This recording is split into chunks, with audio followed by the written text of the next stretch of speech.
你别说，这个修仙小说写的还真是精彩。这主角不仅能够御剑飞行，而且还能掌控雷电。不过我要是这主角，我肯定比他更牛逼。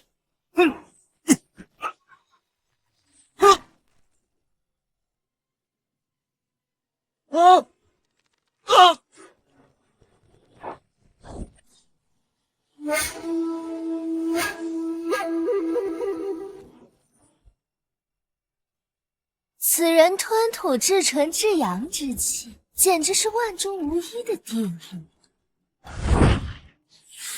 长生修仙，如登天梯，不如与臣妾翻云覆雨，共赴极乐。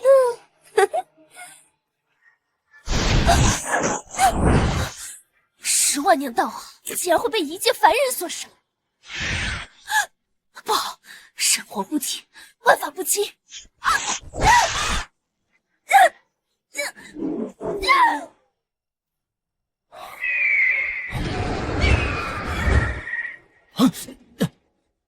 我去，我居然穿越到了修仙世界了！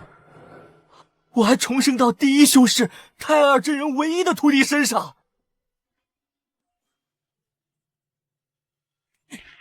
不是吧？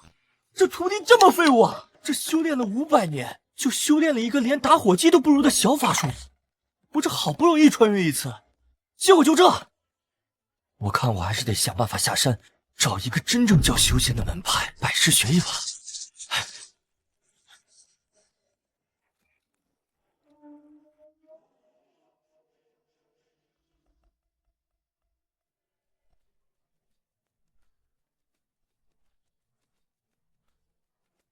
喂，你就是叶晨？我是啊，那不然呢？这也没有别人呢。我是紫月帝国的公主颜如玉，我父皇得知太二真人飞升在即，特命我前来观礼，并且与你履行婚约。婚约？老头子，看来我错怪你了。荒废我500年，好歹给我留了一个吃软饭的机会。紫月帝国可是人间最强的帝国，这长期饭票真香啊！这个人真是太二真人的徒弟，怎么一点绝代天骄的样子都没有？何止啊，他身上没有一点修士的气息，完完全全就是个凡人啊！既然是来履行婚约的，那快请坐，请坐啊！不过呀，你们来晚了，我们家老头子早就飞升走人了。来，拿走！我家公主金枝玉叶，可不吃这种不干净的凡俗垃圾。这野果是有点寒酸啊，那就喝杯茶吧。喝茶就不必了。都说了，我家公主乃是千金之躯，这不知道是哪里捡来的烂叶子，别让我家公主喝了闹肚子。小黑，别瞎叫唤，这是客人。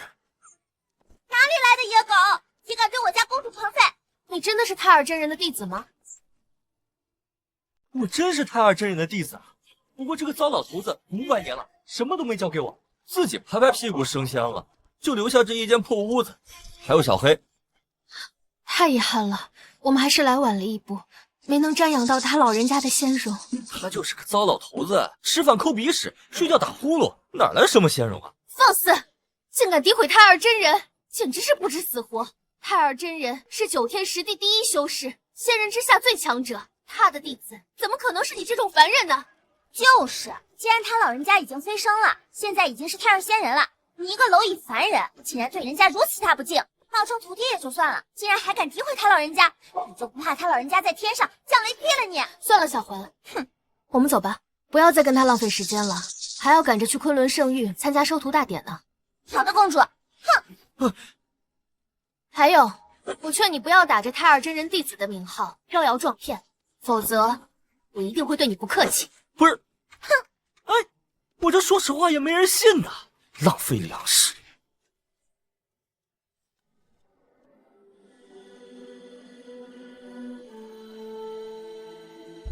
你就是叶晨？怎么又来一个呀？我是昆仑圣域的圣女，奉师父之命前来参观太二真人飞升，顺便履行婚约。这是传说当中的长生果，吃一颗便可延年益寿，在我们昆仑圣域只有掌门才可食用。如此仙果竟然被随意丢在地上，真是暴殄天物。哎，妹子，这就是随便摘的野果，你想吃别捡地上了呀，我再去给你重新摘。不碍事的，不能浪费食物。这圣女人还怪好的，比那公主强多了。可惜啊，就是个凡人，虽然有婚约，人家也不一定能看得上我呀。哎，妹子，这都已经掉地上了，就别吃了，正好喂狗啊。什么？如此鲜美，你竟然拿来喂狗？哎，小黑，一只狗竟然有如此强大的气场！等等，这黑狗竟是9阶神兽哮天犬，不许动啊！在我们昆仑圣域镇山神兽火麒麟才只有5阶而已。3天不打上房叫，是不是啊？这是客人，不是刚才那波。不愧是太尔真人的弟子，就连9阶神兽都能被他镇压，不敢妄动啊！那个，我家也没什么好东西，既然你喜欢吃这野果，那我就去给你重新摘，顺便再给你泡杯热茶啊。多谢。这是上古10大神兵之首的开天符，传闻此物能开天辟地，将9天10地一斧劈开。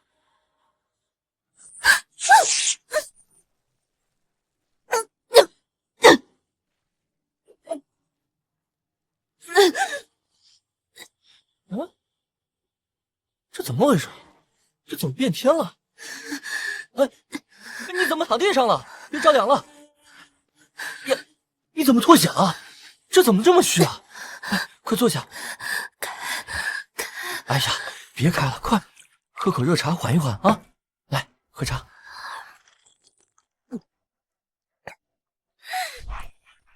这茶竟然让我突破了金丹。师傅说至少要修炼500年，我才有可能到达这个境界。没想到一口茶竟抵得过500年的修炼。莫非这就是传说当中只有仙人才能喝的云雾仙茶？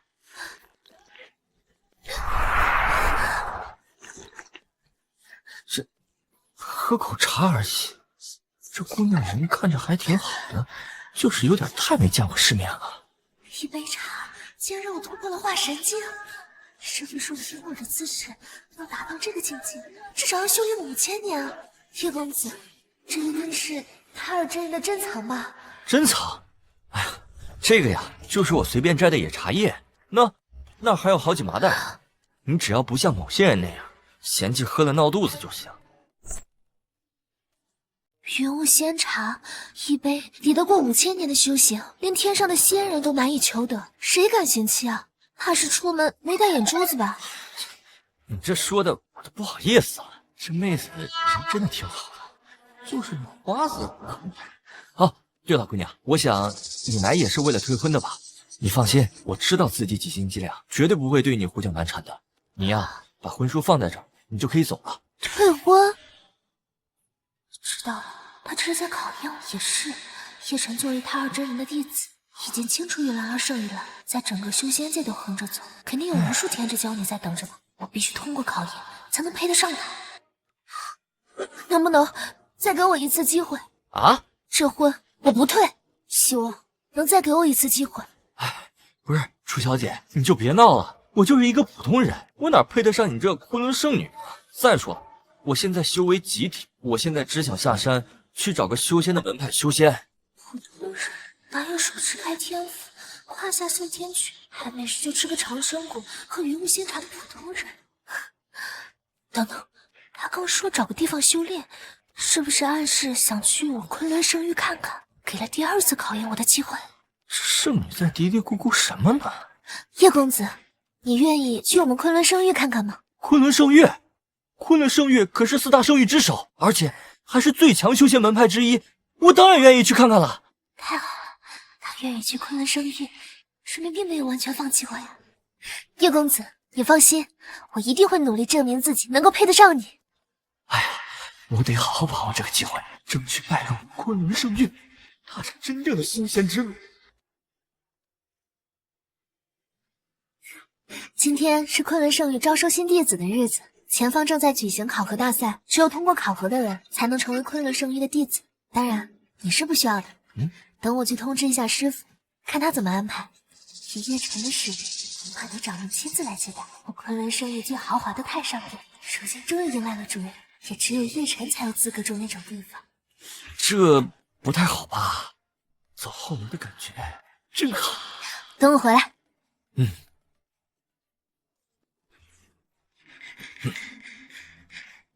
虽然他的实力深不可测，但却一点世外高人的架子都没有，反而平易近人的像个普通人。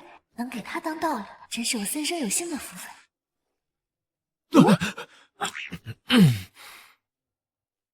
站住！你怎么会出现在这里？不是大姐，我怎么到哪都能看见你们啊？哼，你还真是个狗皮膏药，甩都甩不掉，竟然跟着我们到昆仑圣域来了。我们家公主可不是你能高攀的，赶紧下山砍柴去。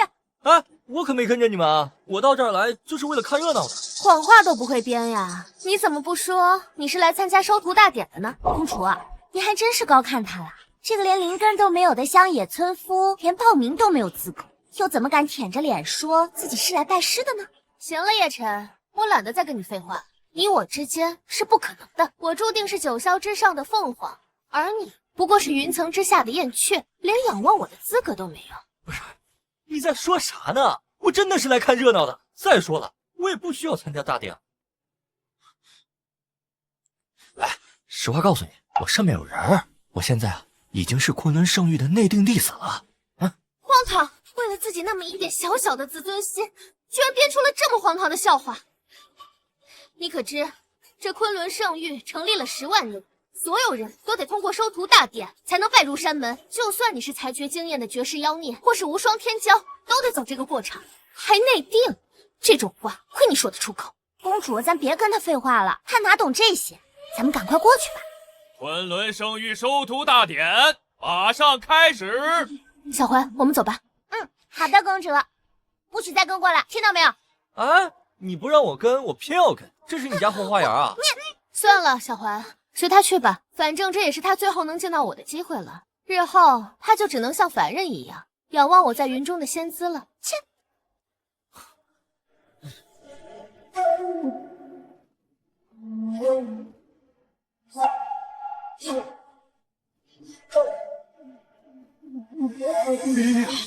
这是昆仑圣女楚月离，没想到今天能见到她的绝代容颜。这次哪怕没有拜师成功，也算没有白来一趟啊！十大宗门之中，不知道有多少天才俊彦，为了一睹她的容颜，都争得头破血流了。据说她无论天资还是容貌，都是顶尖的存在。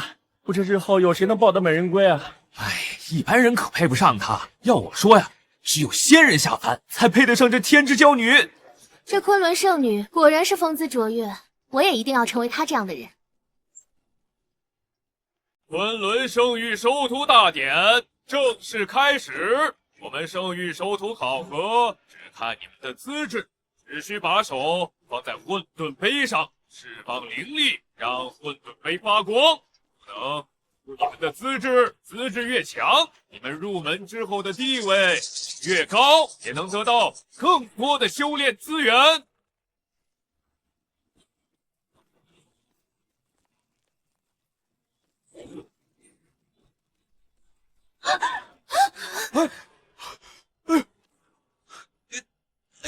此子竟然不受混沌杯的影响。那么接下来谁先来？柳州、罗西混。吴广，凡人资质。下一位，史家庄赵子龙。吴广，平庸，勉强可纳为外门弟子。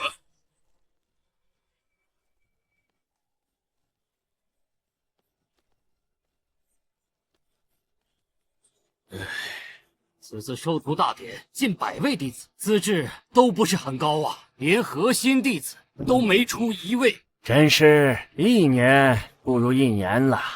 哎，这个混沌杯怎么只出现红蓝2种神光？这混沌杯共可以引发9种神光，分别为白、绿、青、黄、橙、红、蓝、紫、黑，而只有测出橙色神光，才能达到圣域收徒的门槛。橙、红、蓝、紫、黑这5种神光，分别对应着杂役弟子、外门弟子、内门弟子、核心弟子以及真传弟子。若是能够同时测出2种不同的神光，便可以成为圣君弟子。那要是出现3种神光呢？3色神光便可以成为圣域圣子。至于3色神光之上，就想都别想了，只有开创昆仑圣域的圣君祖师，才测出了5色神光，10万年间再也无人测出3色神光以上。这个倒有点意思，不过还好，我不用测。叶晨，就凭你也想去混沌杯测试，真是不自量力。就你这样一个连灵根都没有的人，是不可能引动混沌杯的，更别提测出神光了。就是，你还是赶紧滚回你那深山老林砍柴去吧，这里是修仙者待的地方，你这个凡人就不要凑热闹。我也没说我要测呀。不过既然老头敢收我做徒弟，资质应该还是有吧，说不定还能当个杂役弟子。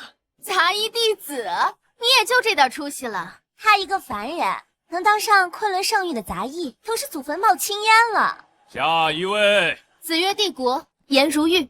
他就是颜如玉，听说他可是咱们紫月帝国年轻一辈中的第1人。以颜如玉的资质，至少能引发紫光，成为核心弟子呀。黑色神光，没想到他的资质还在紫色神光之上，直接达到了黑色神光。极品火灵根，此子天赋上佳呀！若是能够加以培养，假以时日，定能成为我宗门的中坚力量。黑色神光，资质上佳，更拥有极品火灵根，可为真传弟子。看清楚你和我家公主的差距了吗？我家公主可是成为了圣域的真传弟子，这可是你10辈子都无法企及的高度。我知道啊，所以我同意退婚了呀。怎么现在感觉纠缠不清的是你们呢？别以为我不知道，你嘴上这么说，其实心里边还是想癞蛤蟆吃天鹅肉。不然你为什么跟着我们过来？分明就是不甘心。嘴硬是没有用的，不过一切也该到此为止了。你脑子有病吧你？下一位，我呀，没错，正是你。不是大长老，可是我今天我也没准备。赶紧上去吧你！你不是一直死缠烂打吗？让我公主和我看看你有几斤几两啊！叶晨，不管你有多不自量力，这混沌杯都会让你认清自己。你和我之间的差距，就是云泥之别。可是我已经内定了呀。话说楚月离怎么还没来？该不会是他也拿我开涮了？也对，我一个普通人，有什么资格被这顶级宗门内定？测试者，报上姓名和来历。太二真人弟子叶晨。太二真人弟子，太二真人真是太二真人弟子，难怪可以不受混沌杯的影响。据说太二真人已经达到渡劫境9重巅峰了，半只脚已经踏入仙境，随时可以飞到仙界呀！啊，此子若真是太二真人的弟子，他是天赋卓群，说不定有圣子天赋。就他，就他。窝囊废一个，只是普通凡人罢了，怎么可能是太二真人的弟子？诸位，你们可不要被他骗了，他就是一个山里来的野小子，修为没有就算了，就连灵根都没有。太二真人怎么可能有这种废物弟子？叶晨，你知道这里是什么地方吗？不要在这里丢人现眼了。胡乱冒认太二真人徒弟的身份，是会惹来杀身之祸的。可我真是太二真人的徒弟啊！也许我师父不是什么天下第一修士，可是他真叫太二真人。或许有没有可能是重名了呀？这不应该呀，大长老，此子到底什么情况？我用法眼窥探，此子毫无根基，没有灵根，连灵气都无法凝聚，完完全全就是一个普通人。普通人？这在我昆仑圣域，普通人连废柴都不如啊！太二真人一世英名，又怎么可能收一个废柴中的废柴为徒啊？不错，再说了，太二真人是何等强者，他的徒弟绝对也是高高在上，怎么可能跑来参加我昆仑圣域的收徒大典？我等绝不允许你这种废物在此招摇撞骗，速速离去，否则雷霆诛灭！可我说的都是实话呀，我没有骗人呢。叶晨，这都什么时候了，你还在嘴硬？要是惹怒了圣域长老，直接雷霆诛灭，到时候你直接就魂飞魄散了。我劝你还是赶紧低头认错，或许圣域长老还会饶你一命。速速跪下！我说的可都是实话，而且我又没有招摇撞骗，我凭什么要跪下？你是不是太二真人的弟子不重要，主要是你连灵根都没有，是无法引动这混沌杯的。你还是速速离去吧。我们也没必要跟一个普通人计较。本来我也没想参加测试，此处不留爷，自有留爷处。慢着，慢着！当年圣君说过，我们昆仑圣域选拔弟子，即便是肉体凡胎，也应该给予他一个考核的机会，何不让他试试？大长老，这话虽然如此，可他就是一个纯粹的凡人呐，连混沌杯都引动不了，让他上去，那真是浪费时间呢。难道你们方才没有注意，此子在混沌杯的凌压之下，丝毫没有受到影响啊？整个凡人估计早就被震得七窍流血了。若他真是凡夫俗子，我们多也只是浪费一点时间罢了。此话有理，如此就让他试一试。也罢，叶晨，既然大长老都开口了，那你就上前一试吧。啊，那好吧。叶晨，你还真是运气好，这都让你给蒙骗过去了。不过等下原形毕露，可就丢人喽。废物终究只是个废物。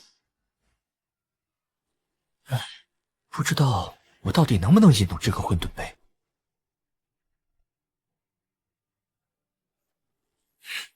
此子天赋太差了，根本无法引动混沌杯发光啊！我看他就是个实实在在的普通人。啊，这不是灵力，这是什么？难道是……我就说他是个废物吧，就他还想让混沌杯发光，真是痴心妄想。到底行不行？不行就赶紧滚下来，别耽误我们时间。就是啊，不行不行，现在赶紧滚下去啊！下去吧，别浪费我们的时间，快走吧。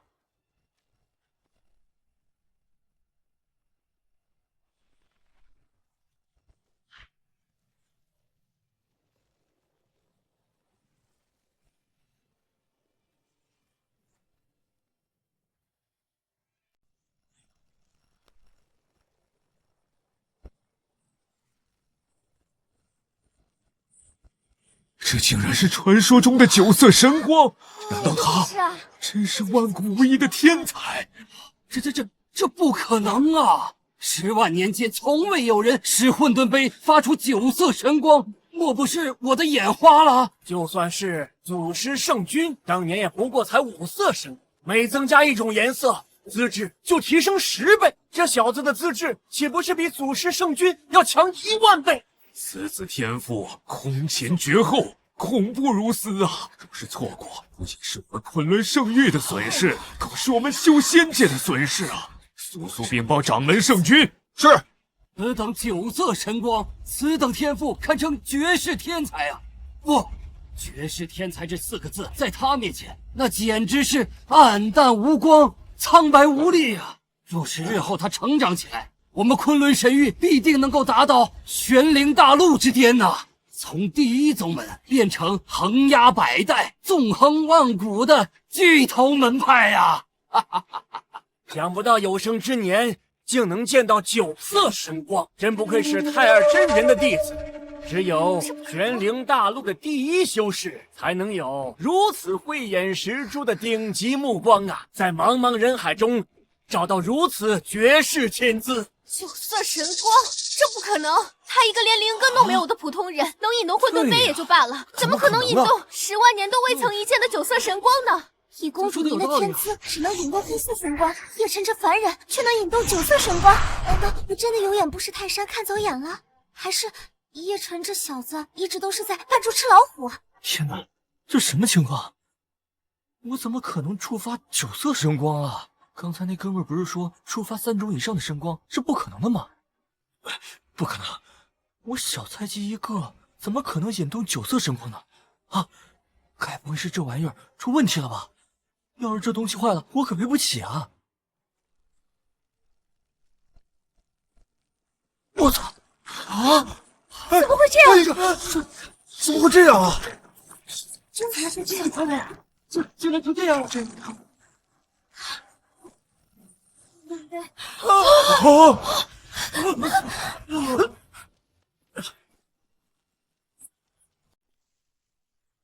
怎么回事？这混沌杯碎了！不是说它的强度堪比仙器吗？毕竟是放置了10万年的宝贝，就算再牛逼的仙器，耐久度没了，碎掉也正常。你们都看见了啊，是这玩意儿自己碎的，跟我可没关系。你要让我赔钱，我可赔不起。混沌杯竟然承受不住九色神光，当场碎裂，这不对呀！这究竟是何等的力量，竟然让混沌杯都承受不住？还是说这别有隐情？你引动九色神光，按照圣域规定，成为圣域圣子。混沌杯嘛，放心，不会找你赔偿的。让我赔偿，那我就谢天谢地谢谢你了。至于什么圣子，我就一个普通人。刚才那九色神光，说不定是什么意外呢。果然如此。长老，叶晨这小子还算有些自知之明，他说的没有错。就凭他这样一个既没有气海又没有灵根的碌碌凡人，怎么可能引动得了九色神光？这依我看呀，混沌杯应该是到达了使用年限，而这九色神光就是混沌杯即将要爆裂的前兆。他只不过是运气好，恰巧赶上了。真要是测试，他肯定一道神光都引不出来。对，肯定是混沌杯要坏了。叶晨纯属瞎猫碰上死耗子，这10万年的宝贝，每天都让人摸来摸去，现在摸坏了，很正常。你说的太有道理了，我就说嘛，我怎么可能引动混沌杯的九色神光？原来是这玩意儿损坏的前兆。哎，我可真倒霉。不过还好，不用赔偿。原来如此，还真是这样。我刚才探查了一下，此次触摸混沌杯的时候，没有散发一点灵力，但是这混沌杯却发光了。看来还真是这混沌杯的问题。而这小子还真是凑巧遇到了混沌杯自毁的最后一幕啊！唉，看来白高兴一场，还以为他是绝世天才，说穿了只是走了狗屎运。对，这混沌杯乃是用混沌仙玉打造而成，此物乃是9天10地最为坚固的材料，别说放10万年，就算是放100万年，也不可能损坏呀。而且，这混沌杯已经被圣君炼制成为镇牌飞剑，堪比崭新出炉的仙器，怎么可能一下就损坏了？最后，这小子确实没有灵力，但他刚刚触摸混沌杯，似乎无意间释放了更强的能量，而这股能量连我都看不穿。那既然这是一场误会，大长老，还请您重新做出判断，收回刚刚的命令。没错，大长老。一介凡人若是成为我昆仑圣域的圣子，我们岂不是要成了9天10地最大的笑话？大长老，赶紧收回命令吧！是得收回命令。叶晨做圣子，简直就是10分的不妥。看到了吧，叶晨，别自不量力。在这里啊，运气没有用，天赋才是硬道理。下山之后少做一点白日梦，像你这样的凡人，平平淡淡过一辈子也挺好。也是，我就是一个普通人，就不该做什么修仙梦，梦该醒了。叶晨不适合担任圣子，但他值得更高的评价。我宣布，让叶晨担任昆仑圣域首席圣子。什么？首席圣子？首席圣子？首席圣子？首席圣子？大长老，你是不是口糊了？首席圣子那可是掌门圣君的接班人呐，掌门本人都没有说话，你竟然替他做了决定，而且还是一个凡人。没错，大长老，赶紧收回命令吧！要是这个凡人成了首席圣子，整个昆仑圣域的弟子恐怕都会不满，到时候我昆仑圣域也会被其他门派耻笑。都说了是一场意外，叶晨他就是一个普通人，大长老还要封他做圣子，他一个废物，凭什么呀？是啊，我凭什么呀？难道这就是之前圣女跟我说的走后门？只是这种后门有点过于拉风，我根本扛不住。真要成了圣子，还是首席圣子，这门派里的绝世天才，还不得挤兑死我这个普通人？没想到有朝一日软饭也这么硌牙，难听啊！是，我意已决，无需太议。哎，别呀！您老要不再考虑考虑？我只想当一个安静的美男子。且慢！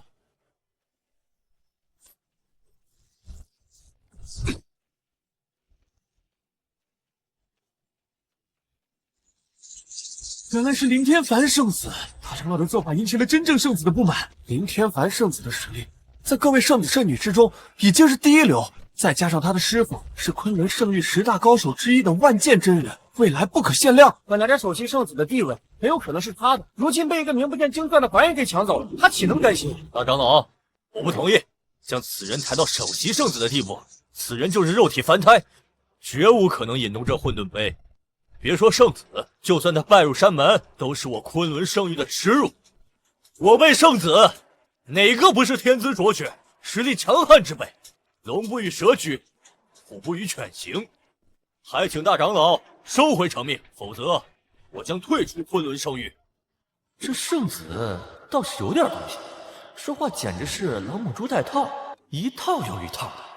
可这关我啥事儿？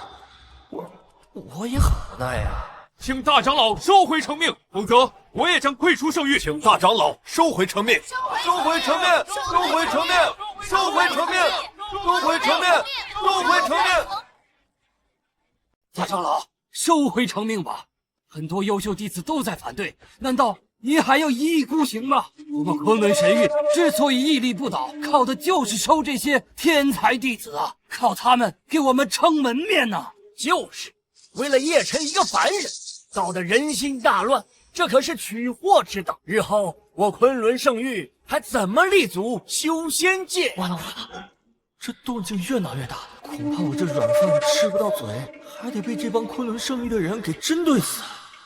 看到了吧，叶辰，你要是有些自知之明，早早下山不来纠缠我，事情就不会闹到这个地步。就因为你，现在整个昆仑圣域都变得动荡不安，真是丧气。你们说的不错，我昆仑圣域之所以屹立不倒，就是因为广纳贤才。可如今这万里挑一，不，1万里挑一的旷世奇才摆在你们面前，用那狭隘的目光要赶他走，要走是吧？赶紧走啊，走好不送。我师尊万剑真人对我有养育之恩，昆仑圣域就是我的家。刚刚说的是气话，不作数。其实啊，这个圣子我真做不来，要不还是让给你吧。你敢辱我，拿我当叫花子？我说的是实话，这我真干不来呀。这首席弟子轮得着你来改，自己可以亲手拿回来。别以为你有大长老撑腰就能一直风光得意，没那么容易的事儿。想要成为首席圣子，就得有足够的实力。大长老，我请求与他一战，若是他能赢了我便承认他首席圣子的身份。我靠！圣域圣子跟我较量，我这小身板不得被打出屎来啊！林天凡已经是金丹圆满境界，半只脚已经踏入了元婴期，他的武功在同辈人中那是佼佼者呀。而这个叶凡连灵根都没有，妥妥的一介凡人，他们两个不在一个级别，根本没法比。大长老，还是赶紧将叶辰赶出去，息事宁人，首席圣子还是收回来的好。否则一旦打起，叶辰将会被林天凡一指头碾死。谁说不能比较？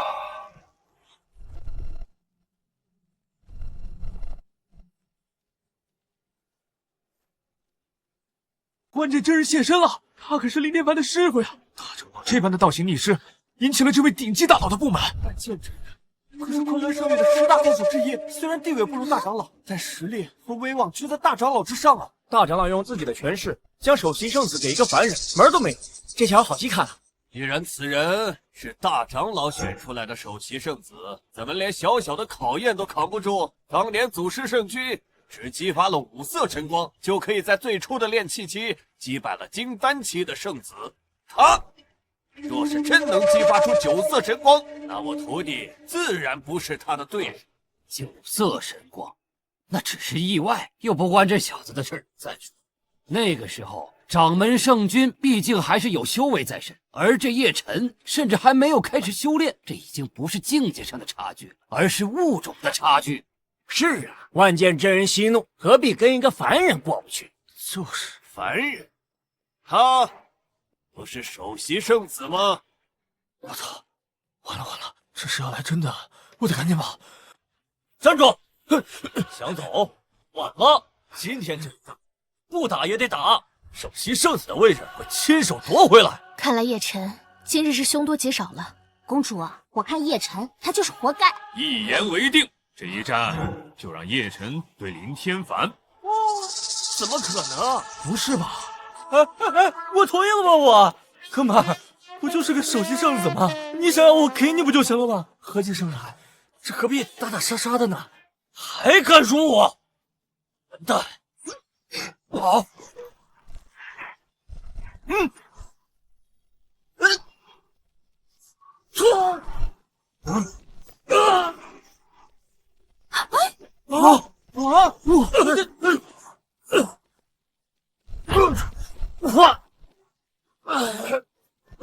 什么？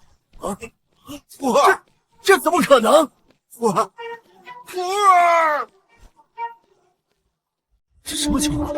此子竟然将林天凡弹飞，他刚才用的是什么手段？明明是个凡人，却能将金丹期的高手弹飞，恐怕他背后有高人相助。别看我呀，如果我出手，你们在我旁边站着会一清二楚。再说，也瞒不过万剑真人呢。瘦子，你敢伤我爱徒！哎，你别血口喷人啊！我碰都没碰他，是他自己飞出去的。哦，我知道了，你们是想碰瓷儿是吧？小子，你还挺会装傻充愣啊！看来老夫今天是低估你了。我不管你刚才用了什么手段，你敢伤我爱徒，还敢侮辱他，今天必取你性命！哎，你个老逼头，你讲不讲道理？刚才你徒弟要杀我你不管，现在你徒弟受伤了，你就要过来杀我，还有没有天理？有没有王法了？小子，装傻充愣没用，你要讲道理。我手中的剑便是道理。这是诛仙剑，一剑可斩天断地。当年万剑真人可是用这诛仙剑斩杀无数邪魔，这剑锋之上的无形杀气，就足以将叶晨这个凡人斩成两截。万剑真人，你一堂堂的长辈高人对付一个平凡小辈，是不是有些过头了？过头！大长老，你别以为我不知道，这小子之所以敢猖狂，是因为你在背后保护。怪不得我说叶晨怎么可能击得退林天凡，原来是有大长老在暗中相助。我就说他这样的资质，怎么可能赢得了昆仑圣子呢？只可惜他要是刚才听劝，早些离去，还能保住一条性命。公主啊，都是他自己作死，他自取灭亡，死了也好，这样他就不会再继续纠缠你了。叶晨虽然天资绝世，不是自通凝练了仙力，但终究只是凡人。他可以击退林天凡，却未必是万剑真人这种顶尖修士的对手。张建中，你说我保护叶晨，你哪只眼睛看到我出手？明明是你的徒弟技不如人，也说明叶晨是真正的天纵奇人。我的眼光没错，你却恼羞成怒的对一个小辈出手，是想扼杀我昆仑圣域的首席圣子吗？你就不怕圣君怪罪下来吗？什么狗屁的首席圣子？你问问大家谁信？再说，谁说我恼羞成怒了？我只不过是在考验他。他要是真的有本事，就不会被我一剑劈死。倘若他挡不住我这一剑，就说明他没有资格当这个首席圣子。你少废话，大长老，你修为不如我，这次老子亲自动手，看你还怎么保护他。不是吧？我就是个小卡拉米，不至于吧？刚刚你徒弟是拿高射炮来打我这只蚊子，现在你他妈直接用核弹来炸我这只蚊子，我何德何能啊？我命是真苦啊！刚穿越过来没几天，修仙没修到，现在直接就要上西天去见佛祖了。死子，受死！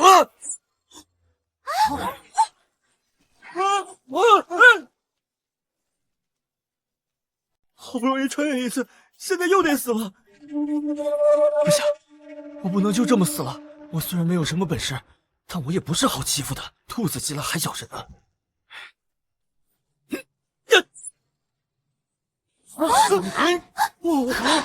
分局，这小子居然敢反抗！他这种级别的法术，连香都点不了，怎么能对抗仙家飞剑？我要是他，此时已经饮酒就怒，至少也能死得痛快点。对，只是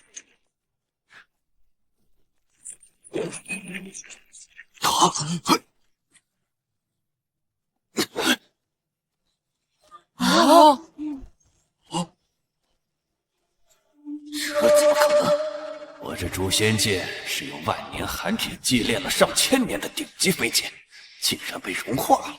这小子到底有什么手段？怎么回事？这么大一柄诛仙剑呢？这还用问吗？那肯定是万剑真人把剑收起来。看来真人还是不想对这小子出手，只是吓唬吓唬他而已。这小子命真大，幸好万剑真人及时收手了，不然啊，他肯定在劫难逃了。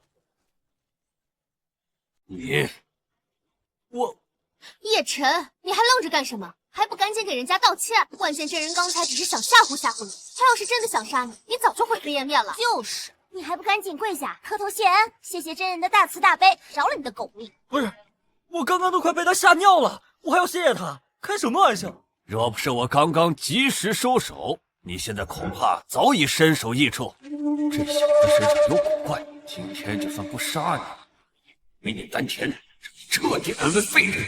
现在跪下磕头道歉，我便饶你性命。真的？自然不假。就算是真的，我也不会道歉。明明是你们不讲理。罢了，我不说二遍，你道歉，否则你将面临一个大成修士的滔天怒火，一个小小的凡人可以承受的。叶晨，你别不识好歹了，万剑真人已经答应要放你一马，这是你最后的生机，赶紧跪拜！你这等废物，万剑真人杀你如蝼蚁，你还不赶紧跪下磕头认错，然后赶紧滚回你的大山里面去！毫无修为，让你一个凡人脏了我的手，不过我也不会放你回去，让你30年河东30年河西的杀回来。乃圣域首席圣子，我劝你不要无理取闹，则掌门圣君怪罪下来，赵建中你难辞其咎。什么首席圣子？你问问现场谁答应？反正我不答应。哼！你说这长老为什么执意要让叶晨做他的首席弟子？明明他就是个毫无亮点的废物而已啊！上面有人，现在呀，已经是昆仑圣域的内定弟子。恐怕这叶晨和掌门长老之间有不可告人的关系。一定是这样。这还用问？他一个普通人，竟然能击退林天凡这种圣子，肯定是大长老暗中给他帮助，才让他有如此实力。哦，叶晨，我说你之前怎么那么自信，说自己不用测试也可以成为圣域弟子，原来是靠着和大长老的关系，真是龌龊无耻！我和大长老有关系？大姐，你要不要听听你在说什么？你要是说我跟圣女有关系还差不多，毕竟我还得吃人家软饭呢。真是不要脸，狡辩是没有用的。大长老，您为了这叶晨还真是煞费苦心啊。不过这都是没有用的，烂泥扶不上墙，您越是偏袒他，大家就越是不服。哦，原来是这样。我说大长老为什么一定非要让他当首席圣子？你们昆仑圣域不是说选拔弟子一定要秉持公正吗？现在看真是笑，这圣域弟子不做也罢。原来是走后门的，我就说他怎么可能激活9色神光，原来都是一场戏呀！大长老，怪不得你如此果决的让他成为首席圣子，这小子该不会是你在人间浪荡的时候留下的孽种吧？如此做法，以公谋私，你想要将我昆仑圣域的规矩放在哪里？昆仑圣域数10万年的声望，他就要被你和这小子给毁了！胡说八道！本来我只是想废了他，现在看来，为了我昆仑圣域的声望，这小子今天必须要死！张建冲，你敢！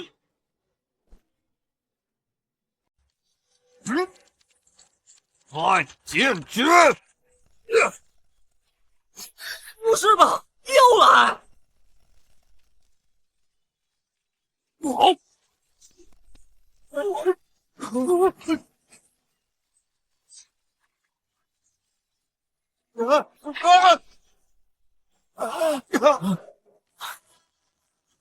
不是，你怎么也飞出去了？你跟你徒弟不会是碰瓷专业户吧？这万剑真人吹得这么厉害，怎么每次出手都是雷声大雨点小？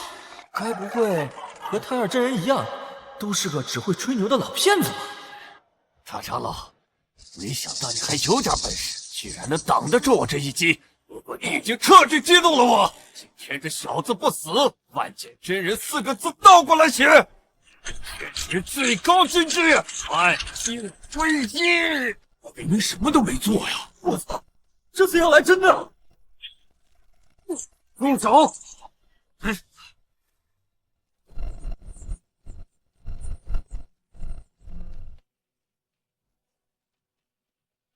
参见圣君大人。小子，你应该感谢圣君大人，他来了，才让你捡回了这条命。这混账，明明是我让你捡了条命。圣君大人，大长老以权谋私，执意要选这个毫无修为的废物做我们昆仑圣域的首席圣子。他要是做了首席圣子，传出去，我们昆仑圣域岂不是成为天下人的笑柄？更是嘲讽我们圣域无人呐！晚间，给我闭嘴！退下！仙尊大人，这位就是叶晨。不用说，我便知道，让他做我们圣域的首席弟子，确实会让我们成为天下人的笑柄。掌门，叶晨其实……这等人物岂能屈身做一个首席圣子？这样吧，我们昆仑圣域的太上长老暂时空缺，不知叶小友有没有兴趣啊？我什么？昆仑圣君竟然让这小子做我们圣域的太上长老？圣君怎么会让一个废物当太上长老？是我耳朵聋了，还是我眼睛瞎了？不对，圣君肯定是生气了，而且还在说反话。我相信，只要他敢答应，圣君一定拍死他。我觉得也是如此。这太上长老之位，绝对不会让这种人去做。叶晨，事情闹大了，你赶紧跪下道歉，否则就连累大长老了。就是，还愣着干嘛？都胡说八道什么？掌门圣君的话绝无虚伪，他就是想让叶晨做这太上长老。这帮鼠寸光的东西，都给我闭嘴！让一个凡人做我们昆仑圣域的太上长老，是这个世界疯了，还是我疯了？掌门圣君，虽说叶晨他资质卓绝，但您这样把他捧上天，是不是有点过分？这哪有你们说话的份儿？过分，我还觉得不够。只可惜我昆仑圣域太小，容不下这尊大神。圣君，您就别逗我了。以我的能力，我能当个杂役弟子就已经心满意足了。什么太上长老，我想都不敢想。师尊，以叶晨的实力，根本就看不上您的安排。他就是来考察我们的，根本就不是来拜师的。确实，到了他这种修为，什么身份地位，在他眼里就如同浮云。毕竟人家是来考验咱们的，可不能拍马屁拍到马腿上啊！既然如此，那就让你做杂役弟子吧，你看可还行？满意满意，多谢圣君，多谢圣君。哎呦，使不得使不得，快快请起啊！谢谢圣君，折腾半天，总算拜进来了。这圣君人还怪好的，我现在可没本事当正式弟子，当个小杂役正合适。还是我这未婚妻给力啊！虽然是内定个杂役，但这可是掌门钦定的杂役。掌门圣君竟然没有惩罚这个废物，还让他做了杂役弟子，这家伙运气也太好了吧！一介凡人屁都不是，现在居然还有机会拜入山门了。昆仑圣君是何等人物？他心胸宽广，胸襟开阔，自然是不想跟这种人计较吧。公主说的是，不过这家伙真是命大，好几次都让他活下来了。掌门圣君，叶晨是个难得一见的天才，您让他去做个杂役弟子，确实是过于屈才。就算是做不成首席圣子，也得做个圣子吧。圣子你敢收，我也不敢教啊！哦，记住了，叶晨就是个普通人，混沌杯炸了也是个意外。他的事不要到处声张，以后也不许再提起此人。从今天起，你不许跟叶晨有半点关系，更不要自以为是对他好，有各种照顾。哎，你有什么资格照顾人家？别搞得适得其反，害得月离没了机会。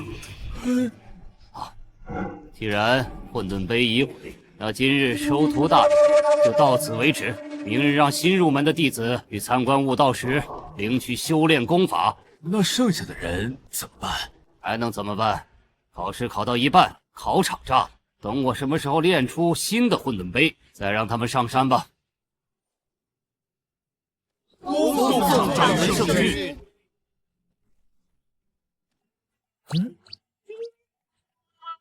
楚少女，那个今天真是多谢你了，不然以我的资质根本就……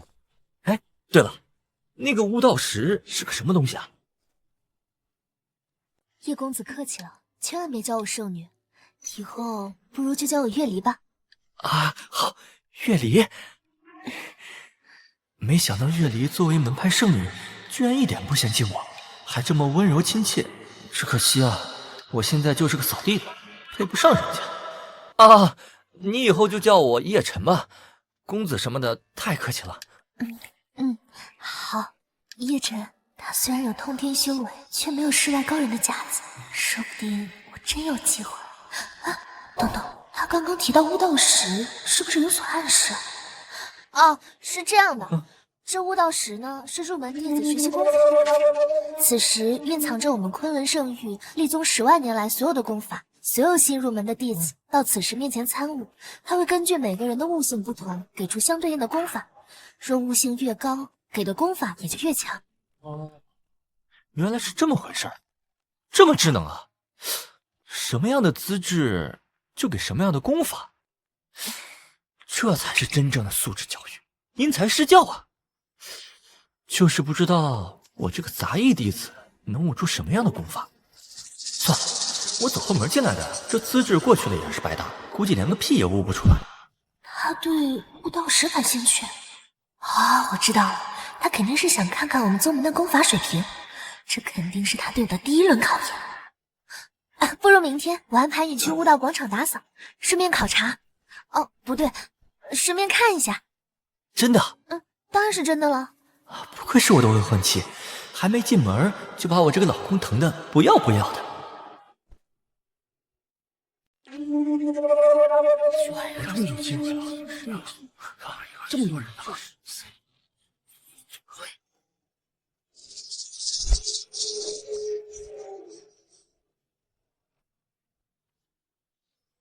如玉啊，没想到你也拜入了昆仑圣地啊！邵将军，好久不见。哎，如玉，咱们现在都是昆仑圣域的弟子，不用叫这么生分。我呢，也是刚刚晋升核心弟子，前来领取功法。今日再见，实在是巧啊！大师兄好。如玉，你可知这3年，我对你是日思夜想，一往情深。邵将军，我家公主现在已经名花有主了，还请您不要纠缠。名花有主？如玉这么优秀，除了我，还有谁能配得上她？啊，就是她。哎呀，公主，让他们这2条舔狗狗咬狗。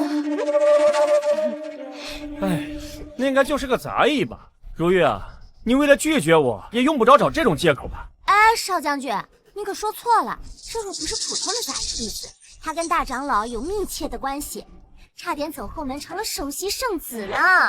什么？区杂役，竟然敢玷污圣子之位！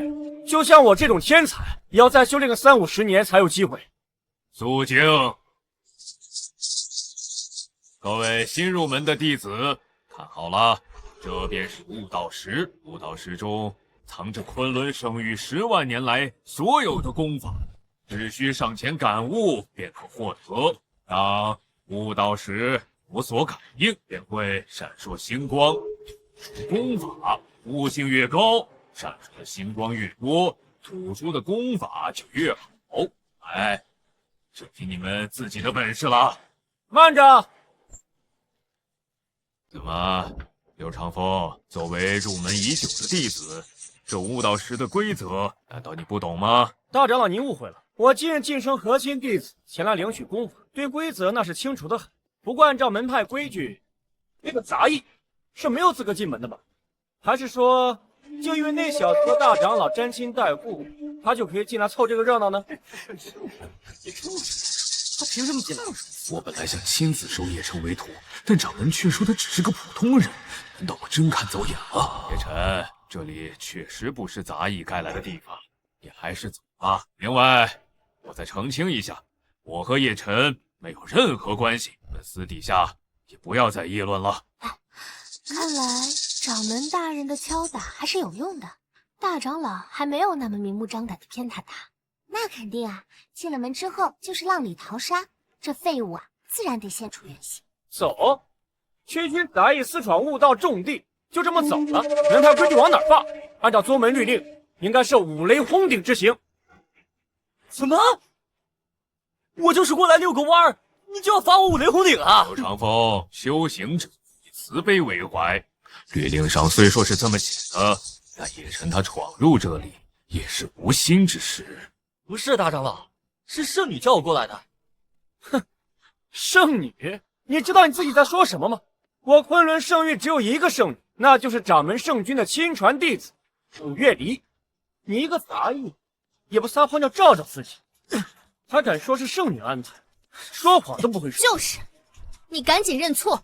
悟道广场可是宗门重地，误闯可是要罚死刑的，就算是长老也帮不了你。有些人啊，就是死鸭子嘴硬，明明老老实实认罪就好了，现在还撒谎，只会罪加一等。事实如此还敢狡辩，你怎么不说是掌门圣君叫你来的呢？是我的意思。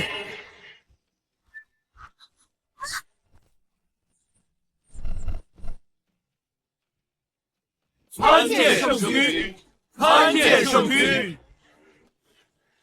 让叶晨过来看看，是我的意思。你有意见可以当面提出来。叶晨，他们不知道你的身份，冒犯了你，你千万别生气。我是一点都没放在心上，只不过你们这规矩是不是有点太离谱了？我这路过悟道广场就要遭雷劈啊！你说的没错，咱们宗门的律法确实有点严格。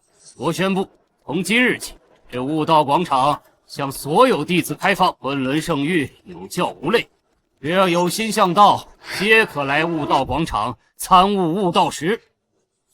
叶晨这小子运气还真是逆天啊！也不知道他前世踩了多少狗屎，能有这样的狗屎运。臭小子，算运气好。掌门圣君，您不是不叫我跟叶晨来往吗？您怎么亲自叫他来了悟？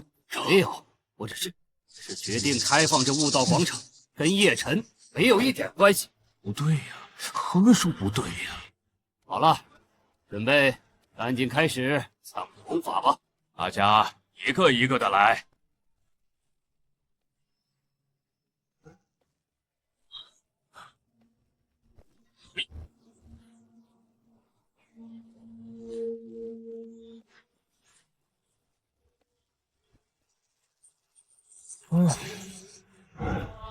悟性中上，悟道时浮现4星，可领取玄机下品功法。玄机下品，玄天刀法。作为刚入门的弟子，能够得到这样玄机下品的功法，也算是很厉害了。这不算什么，公主要是您过去，至少也是地级功法。只有核心弟子才能得到地级功法，我刚入门，恐怕也没这么厉害。这功法分为天地玄黄4个等级，每一级又分为上中下3品。这刚一来就能拿到玄级下品功法，真厉害啊！我这个杂役弟子要是能拿到一个黄级下品功法，我就很满意了。区区玄机下品有什么好惊的？真是没见过世。他就是核心天才弟子柳长风，据说他才修炼了30年，就已经达到了结丹后期，很快就要凝结成金丹，成为仅次于圣子的存在了。此子不仅有天赋，而且修炼功法也极为刻苦。据说他为了提升境界，早晨在寒池中浸泡肉身，到了午时前去地心，用地心之火淬炼肉身，如此冰火2重天，一般人扛不下来呀。刚用寒池浸泡完身体，接着用地心火淬炼，这哥们真是个狠人啊！小子，你只不过就是个无名的废物，凭什么跟我竞争颜如玉？不如这样吧，咱们俩赌一把，看看谁能在悟道石上获得更强的功法。输的人不仅要离开颜如玉，而且还要自断经脉，成为废人。哎呀，你敢不敢？他敢，就这么定了。好，就冲你敢赌，我倒佩服你有几分胆气。不是，哎，我可没答应。小环，这会不会有点过分？他肯定会输的呀，到时候要经脉间断，会不会太残忍了？过分，是2人狗咬狗，不是正好吗？叶晨可以乖乖做一个废人，省得纠缠不休。至于柳长风嘛，他要是敢废了叶晨，大长老肯定不会放过他。小环，你这丫头还真是古灵精怪。不是，你管这叫古灵精怪？这分明就是心狠手辣！这个叶晨啊，真是不知好歹。他走后门进来，难道还真以为是凭了他自己的本事？有些人就是这样，把运气归咎于实力。不过这次掌门在此，大长老也不可能保护此人了。这下有好戏看。叶晨不过凡人之体，若自断经脉，只有死路一条。刘长风，悟道广场是宗门重地，是你和同门赌斗的地方。叶晨的资质就是分数定的，这小子是出门没带眼睛吗？看不清差距。大长老，您就别护着他，他既然已经答应，就必须和我赌一把。我是在救你啊！圣君，您不说点什么？我没什么意见。既然叶晨没有叫停，那就随便他出门吧，我都不敢管，你敢管？小子，看好了，这就是天才和蠢材的差距。等会儿就等着自断经脉。哼！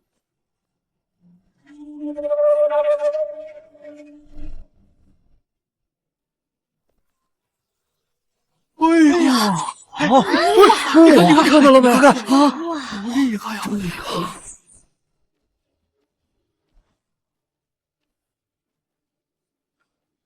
什么？9颗星，1级上品功法九转金身诀，一下子开出如此强劲的功法，真是天纵之资啊！对呀，他到底是什么人啊？最多只能开出这么地级强的功法，而柳振风直接拿到了最强的地级上品，足见他在真传弟子中的悟性真是独领风骚啊！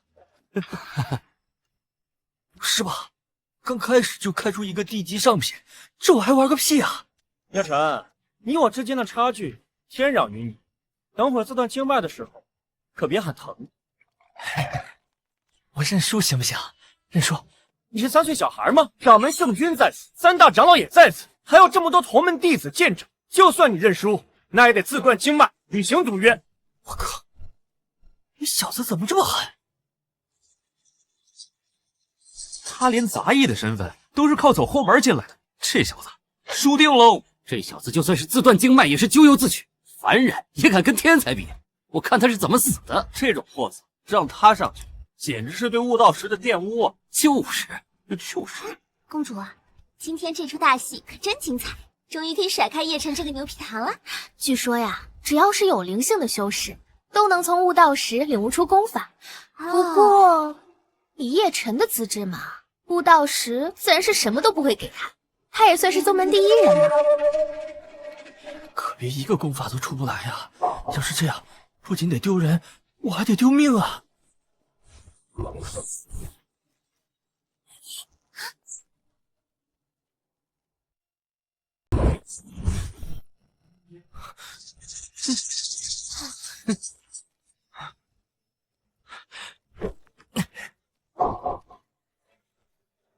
哎，这悟道石怎么一点反应都没有？是不是坏了？这悟道石没坏，只是他对普通人不会产生任何反应。你呀，还是下来吧。大长老，这就是你保举的绝世奇才，悟道石一点反应都没有，足见他就是个平平无奇的普通人。这不应该呀！他身上一丝一毫的灵力都没有，悟道石没有反应，不是再正常不过。废物就是废物，就算大长老把他捧上天，那也得落地摔成泥。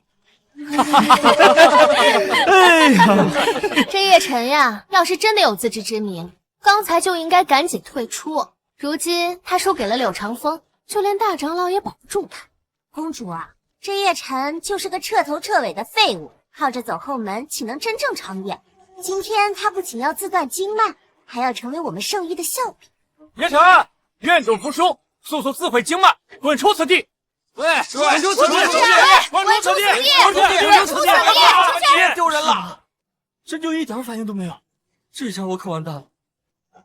这赌约我可不认啊！你若不肯自毁，那我就帮你。等等，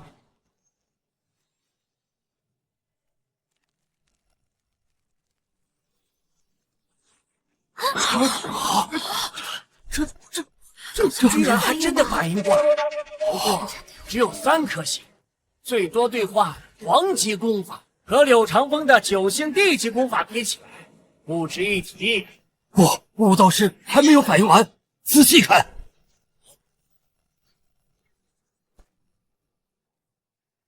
6星玄机功法，一个杂役弟子竟有如此悟性，也算是不错了。在场大多数人都能领悟玄机功法，还不错又如何？还不是比不了我这样的天才。9星对6星，输的还不是我。没想到我还真是看走眼了，他一个凡人，居然能让悟道时显出6星功法，勉强还是有修炼的资质的。不过也就到此为止，6星我也能做到。至于公主殿下，你应该9星之上吧？校华，你看，悟道时的反应还没有结束。啊！我9星地级功法，这不可能！这废物怎么可能引动9星？坏了坏了，这一定是坏了，肯定有人动了手脚。哎，你刚刚也摸悟道时了，也是9星，你怎么不说有人动手脚了呀？我乃宗门真传，又是天才弟子，出9星很正常。凭什么你一个废物也能出？凭什么？凭我长得帅呗！什么乱七八糟的，不公平！硬是有人动了手脚。住口！道士的反应还没结束呢。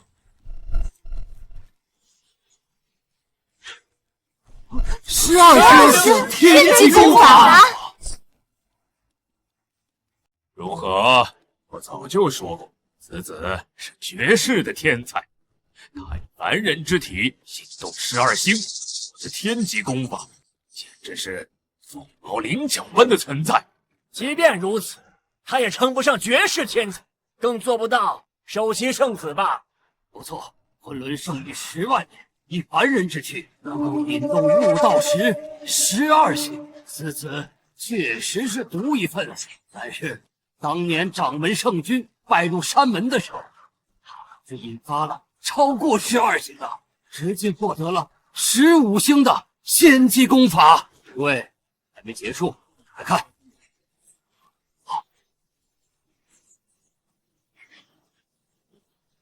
15星、18星、21星，这么太多了！36星！不，数不清了。天星，悟道时还在闪烁呀！天星，怎么还是天星呢？传说中的万古神迹出现了！什么？竟然是满天星！如此一来，悟道师所呈现的天法该有多逆天呐！不用问，当然是神迹功法了。但是大长老说的不错。这叶辰当真是一中无一的旷世妖孽呀！真想不到，竟然有这么高的天分，怎么可能呢？据说这悟道石乃是仙界掉入人间的，上面蕴藏着大道岛。当年祖师爷也是靠领悟此石才得以成道。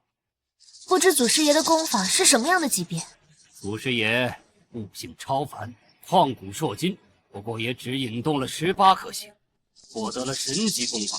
如今这满天星，怕是昆仑圣域10万年也是头一遭啊！18颗星便是神级功法，那这满天星，怕是长老们对他的估算保守了。神级功法便是人间修行天花板，而这叶辰便是将天花板踩在脚下。真想知道这悟道时的满天星究竟能出什么样的功法？这怎么满天都是小星星？难不成我把这悟道石也摸坏了？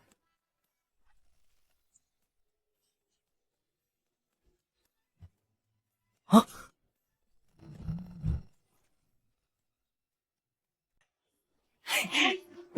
不可能，这绝对不可能！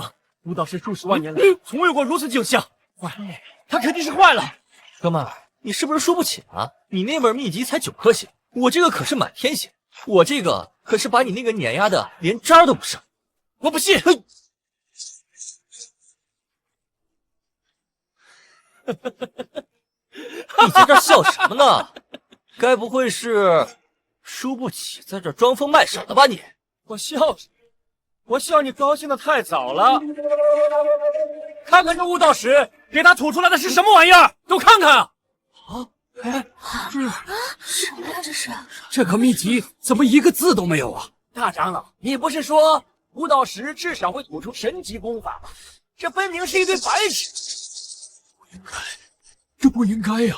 我就说嘛，这悟道石如果不是坏了，怎么可能吐出这种玩意儿？这叶晨还真是个丧门星，入门的时候碰坏了混沌杯，现在又摸坏了悟道石。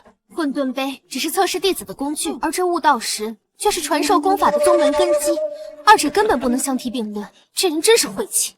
就凭你这废物，怎么可能超过我的悟性？这悟道石给你吐出一卷白纸是为此，说明连他也觉得你是个废物。不应该啊！以叶晨的资质，怎么可能让悟道石吐出一堆废纸呢？开什么玩笑！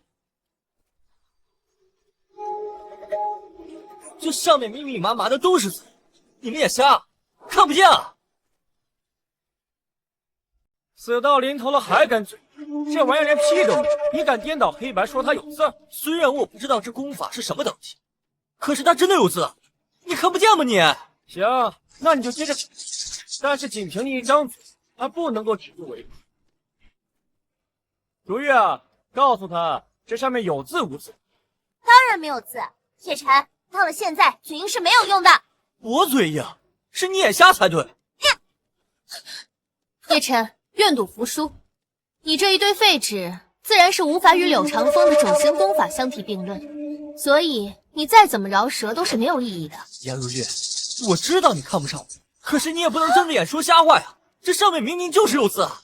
既然你不知死活，那我就让你死个痛快。请长老们和掌门圣君裁决。一堆废纸，有什么好说的？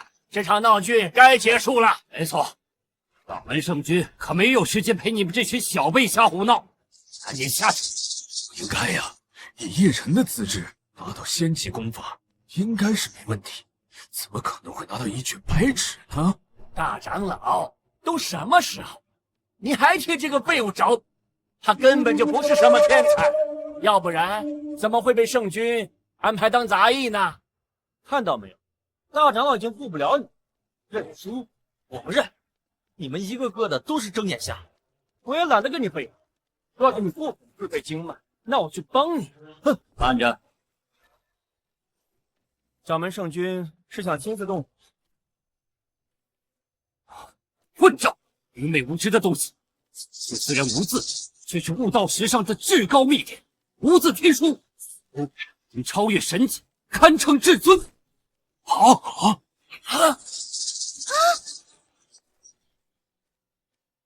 这竟然是传说中的无字天书，可是九天师弟第一功法，此子竟然简直恐怖如斯啊！无字天书是祖师爷留下的传说，没想到竟然是真的。掌门圣君，您是不是搞错了呀？这根本就是一堆废纸啊！放肆！掌门圣君的话你也敢质疑？难道我真的看走眼了？此人真的是太尔真人的徒弟？公主殿下，这不应该啊！是不应该啊！这么厉害的功法，以我的资质，我能拿到吗？糟了，刚刚是不是说漏嘴了？叶晨这是在暗示不要暴露他的身份吗？赶紧得圆回去。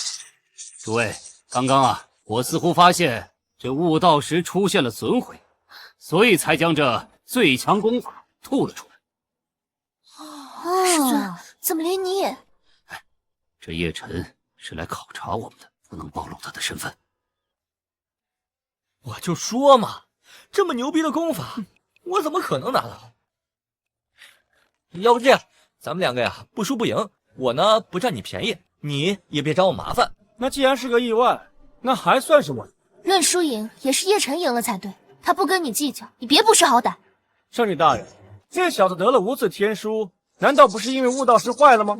这纯属是运气吧。再说，掌门圣君难道不应该追究他损坏悟道石的责任吗？这怎么能怪我呢？我一个普通人，怎么可能摸坏这种宝贝玩意儿？只能说他坏的不是时候。唉，你这个人呀，还真是走了狗屎运。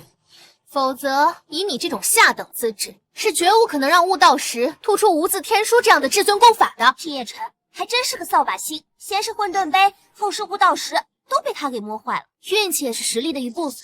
叶晨能让悟道石开出无字天书，你不服也得憋着。人家不跟你计较，你反倒不依不饶。我的未来老婆还是很呵护老婆的嘛。陆长风，我劝你啊，还是哪儿凉快哪儿待着去吧。好了，此事就到此为止了，不要耽误了其他弟子参悟功法。哎，听到没有？掌门都发话了，你呀，最好给我闭嘴！你谨遵掌门圣君法旨。掌门圣君，这悟道石真的坏了吗？可我刚才查看了一遍，好好的呀。不该说的别说，这悟道石啊，刚才确实损毁了，不过它又自我修复了。好了，赶紧让宗门弟子选择功法吧。唉，真不知道该说你运气好还是运气差。这局算你走运，不过这无字天书啊，上面一个字都没有，一般人根本无法修炼。我劝你还是乖乖的把它交给掌门圣君。不错，如此至尊功法，不可能留在一个杂役手里，把它交上来吧。这是昆仑圣域的东西，长老让我上交呢，我绝对不说二话。哎，只不过啊，这上面是有字的，为什么你都说没有啊？收起你那点小聪明吧，区区一个杂役，根本无法修炼无字天书。别以为你在这儿装模作样的就能骗过我们所有人。就是，速速上交，否则你就惹祸上身了。掌门圣君，这小子得了至尊功法，非但不上交，还蓄意欺骗，建议严惩不贷。这功法既是叶晨所有，那就该归他所有，即便是宗门也不能强行收缴。掌门圣君，你确定要将这至尊功法交给一个凡人？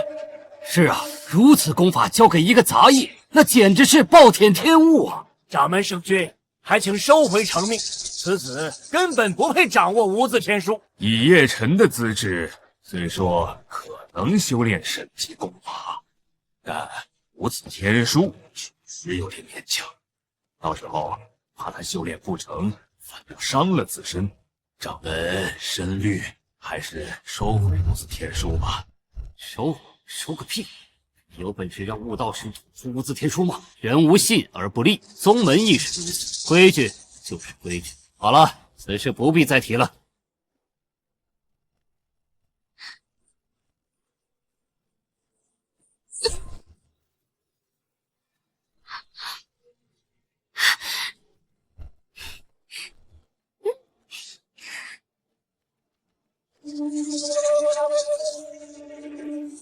恭喜公主殿下，你也获得了地级功法，全场只有您一个入门弟子获得了如此高级功法。昆仑圣域人才众多，我这点成就不算什么。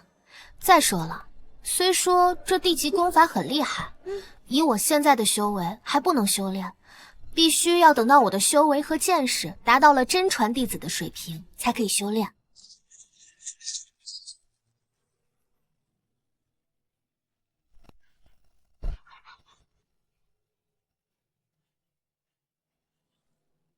想不到柳长风居然在现场成功修炼了9转金身诀，如此悟性，也算是千里挑一了。只看一眼，便练成了9转金身第1种，实在是天资聪明，慧根超凡呐！此人虽然脾气暴躁，确实是修炼的好苗子。公主，她这是干嘛？不会吧？他不会是要学柳长风当场练习法门吧？真是无知！他这种连修为都没有的废，怎么可能啊？是啊，以凡人之躯强行修炼天书，只会暴毙而亡，身形俱灭呀！也好，既然掌门圣君抹不下面子，让他自己把自己练死，我们就可以拿回无字天书了。就他也想不自量力，那是什么啊？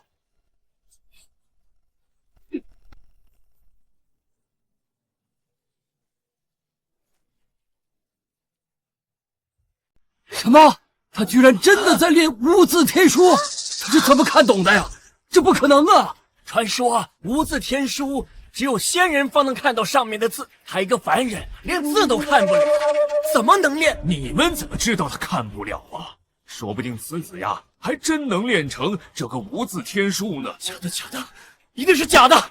我看他不过就是摆一个姿势，哗众取宠罢了。不错，叶晨这小子就是个跳梁小丑，他连皇级功法都无法修炼，又怎能修炼天书这般至尊功法？虽说是叶晨天赋卓绝，可是无字天书太强了，必须要有强悍的肉体。修炼，就算我等都不敢尝试，实在是太冒险了。不错，而且在修炼之时，同样需要超乎想象的精神力量，才能心神合一，稳固沉魄，保证修炼之时不出现任何纰漏。倘若有任何纰漏，那他就有爆体而亡的风险呐！我要是他，就该先一步步提升自己的修为，至少得有掌门圣君那么强，才能尝试修炼。他这么做，简直是愚蠢至极，自寻死路。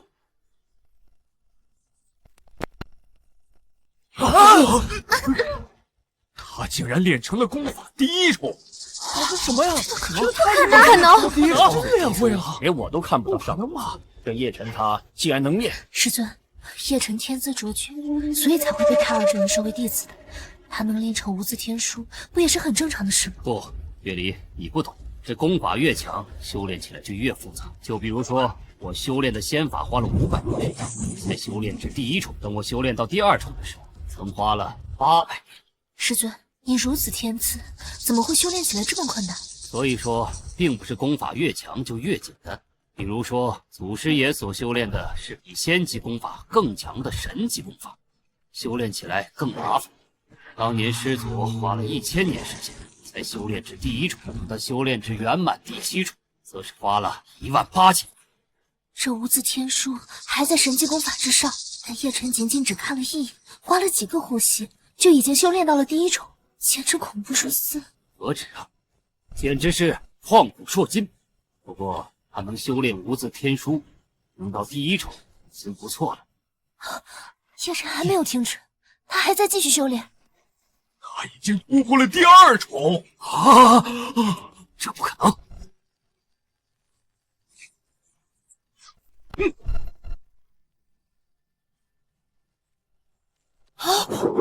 你看，怎么了？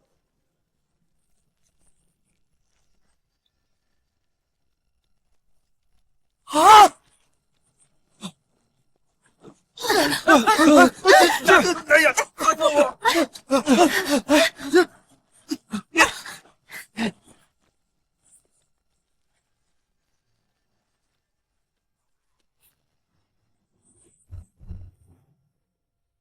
什么修炼完了？果然不是什么厉害的功法。就觉得一点都不厉害。估计这个无字天书啊，就是来忽悠我的，连太二老头给我的焚诀都不说。他竟然修炼了9重大圆满，他还是人吗？9重？这怎么可能？这眨眼之间就把无字天书练到了圆满境界。既然是至尊功法，那肯定是天底下最难练的才对啊！他怎么瞬间就练成了？看来我们是真的看走眼了。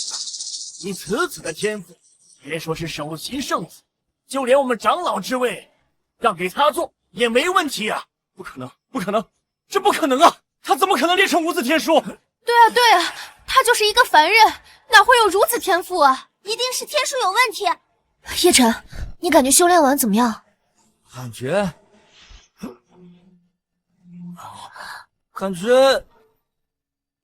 没什么感觉啊。糟了，刚刚是不是暴露了叶晨的身份了？啊，那个我记错了，叶晨得到的不是无字天书，至于他得到的是什么东西，我再研究研究。什么？不是无字天书？可这书上明明一个字都没有，而且叶晨修炼引发了天地异象，这一看就非比寻常了。对对对，我就说嘛，叶晨呢肯定不是无字天书，如此强大的功法，怎么可能修炼得了啊？我就说嘛，这肯定不是什么无字天书，它就是一个普通的功法。既然如此，那这一局还是你输了。这个王八蛋没完没了，真是一点看得出来叶晨没有把你放在眼里。我认输，但是不履行赌约行不行？不行，今天的经脉你非断不可，否则我……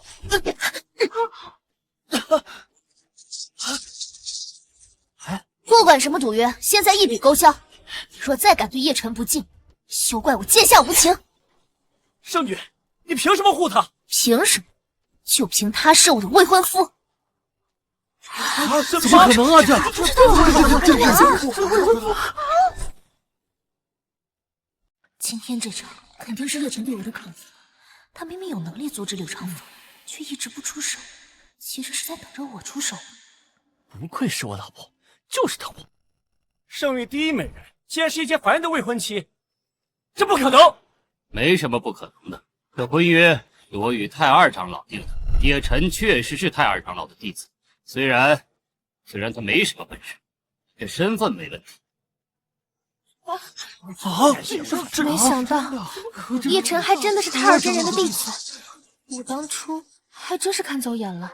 公主千万别这么说，虽然他现在是太尔真人的弟子，但是他还是一介凡人，哪里配得上？不过我就搞不明白了，为什么这圣女还愿意履行婚约，真是让人琢磨不透。这不更说明您比昆仑圣女更有慧眼吗？说不定下一代昆仑圣女就是您呢。我也这小子他什么自尊？圣女，我看你真是眼瞎了，你哪怕找一只灵兽做伴侣，也好过找个凡人吧。找死！哎，月里，没事了啊，别生气。我看啊，该找个灵兽作伴的人是你。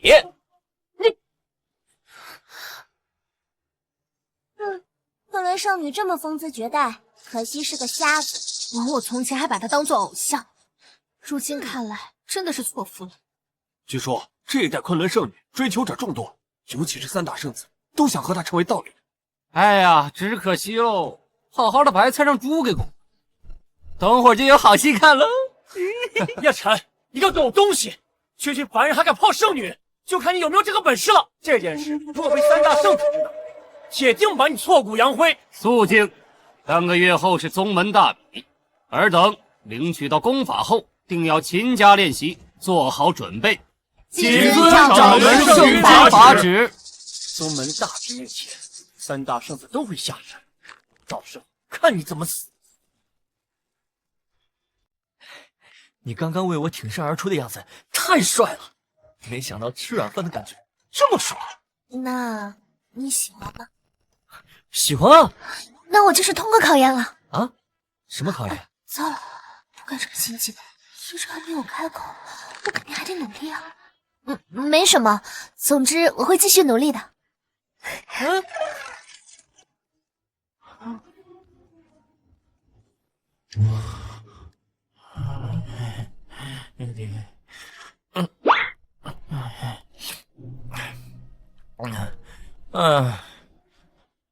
又该扫地去了。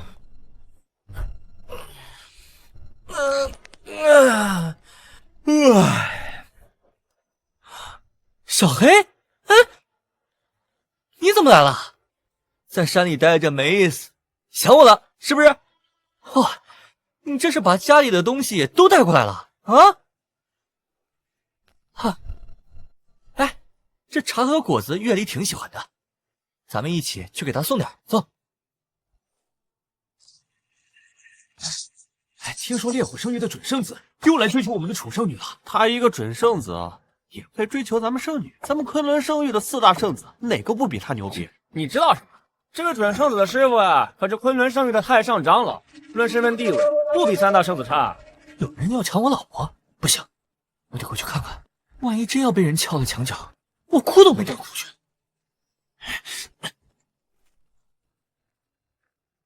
月灵，跟我在一起吧，做我的道侣，此生此世定不负情。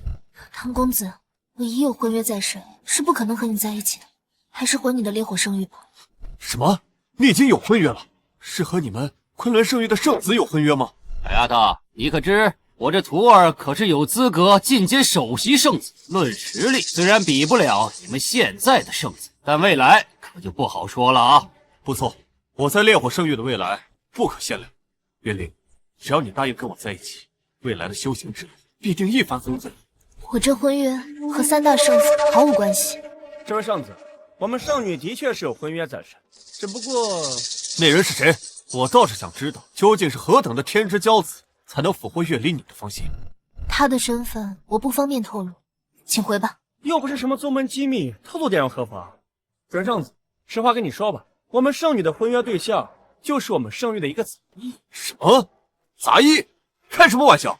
月离，区区杂役怎么配得上你？他连给你提鞋都不配，只有我这样的天之骄子才配得上你啊！楚圣女，那叶晨无论是天赋还是修为，都比不上唐圣子的一哥好吗？你没必要守着他不放。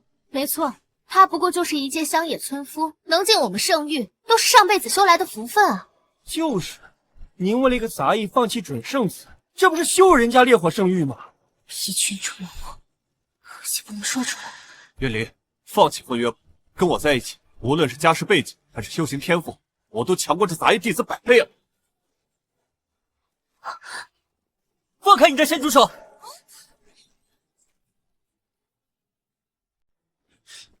抢我老婆，你经过我同意了吗？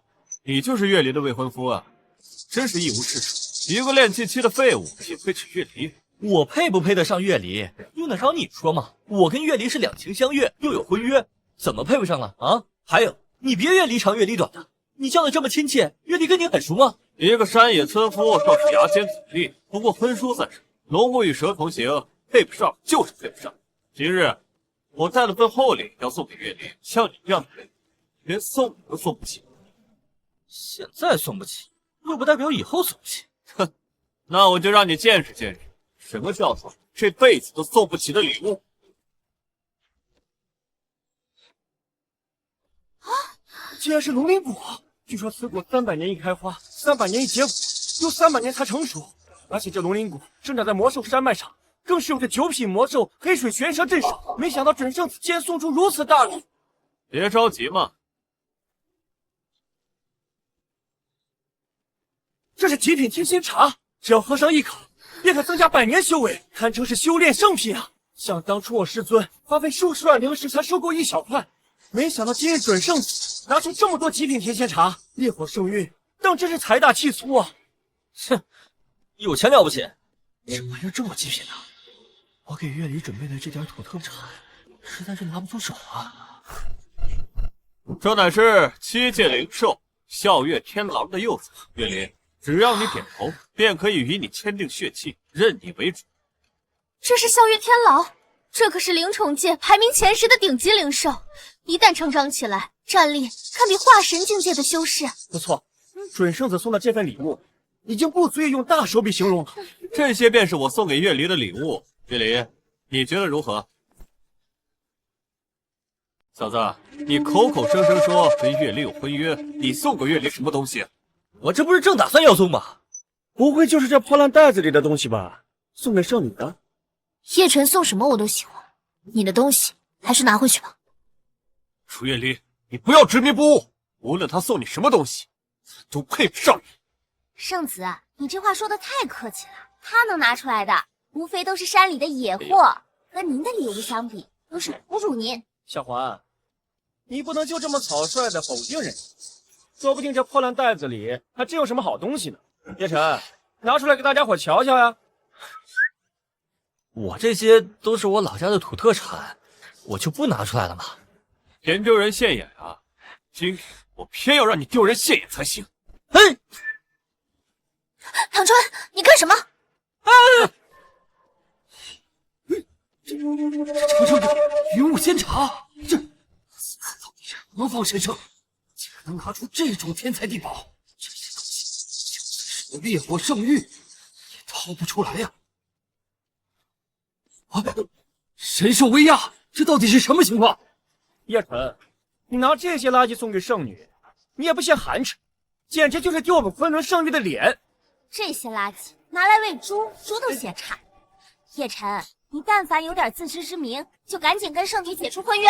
叶晨，到现在你还搞不清楚自己的定位吗？昆仑圣女是你这样一介草野村夫配得上的吗？你的美梦该醒了。我送的东西怎么了？虽然不如你送的东西牛掰，但是这都是绿色健康食品，都是心意嘛，分什么贵贱？小子，我再给你最后一次机会，马上解除婚约，我可以继母救，否则别怪我手下无情。唐川，你疯了！这是我昆仑圣域，你休得胡来！我师父是烈火圣域的太上长老，我出手教训一个区区的杂役，你昆仑圣域还敢翻脸不成？您随便教育，就是一个杂役，死就死了。你这个人讲不讲道理啊？就因为他送的礼物比我好，我就非得跟月离解除婚约吗？什么逻辑？再说，月离喜欢的是我这个人，又不是我送的礼物。没错，我就是喜欢叶晨，无论他送什么东西，我都喜欢。唐川，我告诉你，你这辈子都休想跟我在一起。我非叶晨不嫁，你就死了这条心吧。你好，给脸不要脸，那我便出手教育一下他。叶晨，你真是不知好歹，你惹恼了唐圣子，又没有了大长老的保护，你死定了。我要是你啊，我就赶紧给唐圣子跪下道歉，并且马上和圣女解除婚约。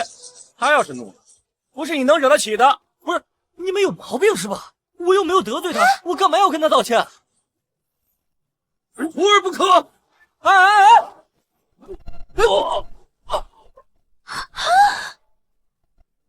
师傅，你打我干什么？一阵孽徒！师傅，你说什么？狗东西，你用了什么秘宝？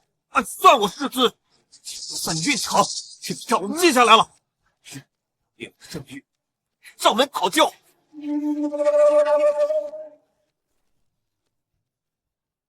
今天对我的表现还满意吗？当然满意。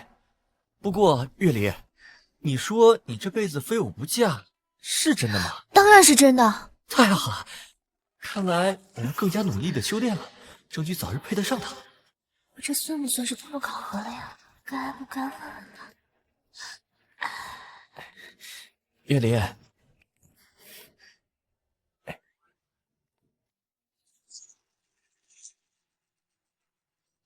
看来大长老给叶晨留了张底牌，这小子今天算是走了狗屎运。不过等宗门大比那天，三大圣子都会下世，三大圣子可都喜欢楚月离，到时候有好戏看。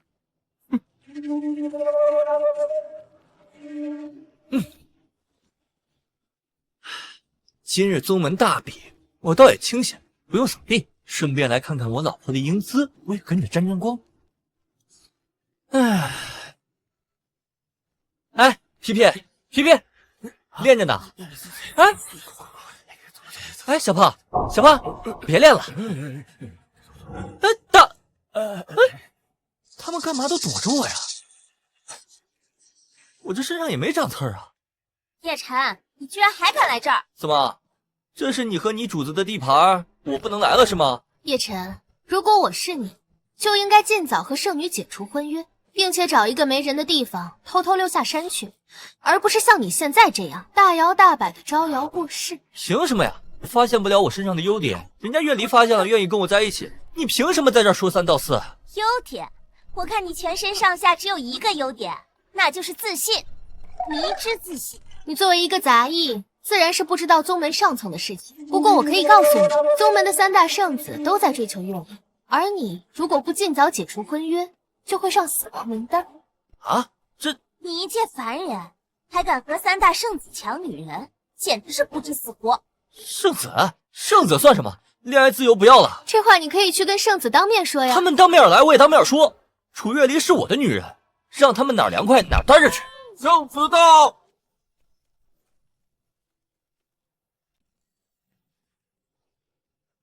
你就是叶晨？对啊，我就是。你找我有什么事儿？我乃昆仑圣域四大圣子之首，是林天凡的哥哥。你说我找你做什么？我不管你是圣子也好，是林天凡的哥哥也罢，跟我有什么关系？装傻充愣！我弟弟天资极高，很快就能成为第四圣子，却被你用卑劣的手段打败，害得他一蹶不振。还有，昆仑圣域本该是我的道侣，却被你夺走。正好，今日咱们新仇旧恨一起算。不是，你等等，你弟弟碰瓷我，怎么成了我卑鄙无耻？至于月离，他选择谁是他自己的选择，跟你有什么关系？再说，你也从来没有拥有过他。找死！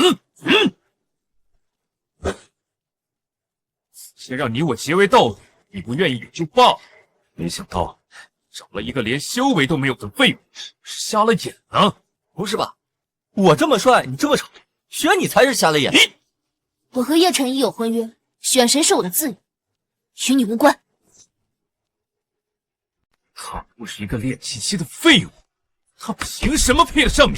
配不配得上，也不是你说了算。叶晨，在女人身后算什么本事？有本事出来跟我一战！这小子真是不知死活，如此惹怒了林圣子，就算给他100条命，他也不够死的呀！林天傲早已步入元婴后期，而叶晨才刚刚练气，差距悬殊，叶晨怕是凶多吉少喽。主要是他早就躲起来了，毕竟圣女不会护他一辈子。废物，别躲在女人裙下呀！不行，我不能让林天傲乱来。若他逼得叶晨出手，没有掌握好力度的话，这林天傲怕是十死无生，这宗门广场估计都保不住。林天傲，今日是宗门大典，不是你胡来的地方。若再满嘴喷饭，休怪我剑下无情。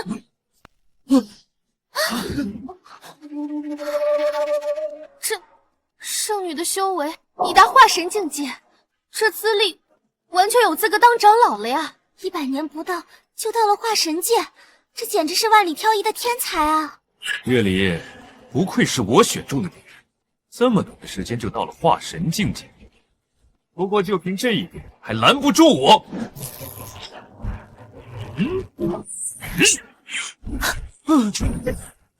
林天傲，已经得到了万剑真人亲传的天雷剑。林天傲本就是元婴后期高手，如今得到了8阶灵气天雷剑，就算是楚月离化神前期强者，那也挡不住他呀！何止啊！林天傲不仅得了天雷剑，更是得了雷霆剑诀，威力无穷。哪怕是那小子背后的大长老，也讨不了好呀。今日宗门大典，刀剑无眼，圣子如果宰了叶凡，也不用受罚。这下这小子死定了。林天傲，你这是在找死！找死？哈哈哈哈！找死的人应该是他才对。不是，你这个人还讲不讲道理了？道理？在这里，实力就是硬道理。所以，清楚，我是配得上的。我去，这都什么人啊？要死了，一点道理都不讲。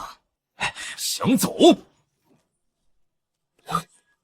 我靠，这逼竟然还会闪现，跑是跑不了了，好歹学了点手段，看看有没有用啊！死到临头，耍这种小手段也没有用了。哼，螳臂当车，不自量力。区区练气，敢挡我天雷剑？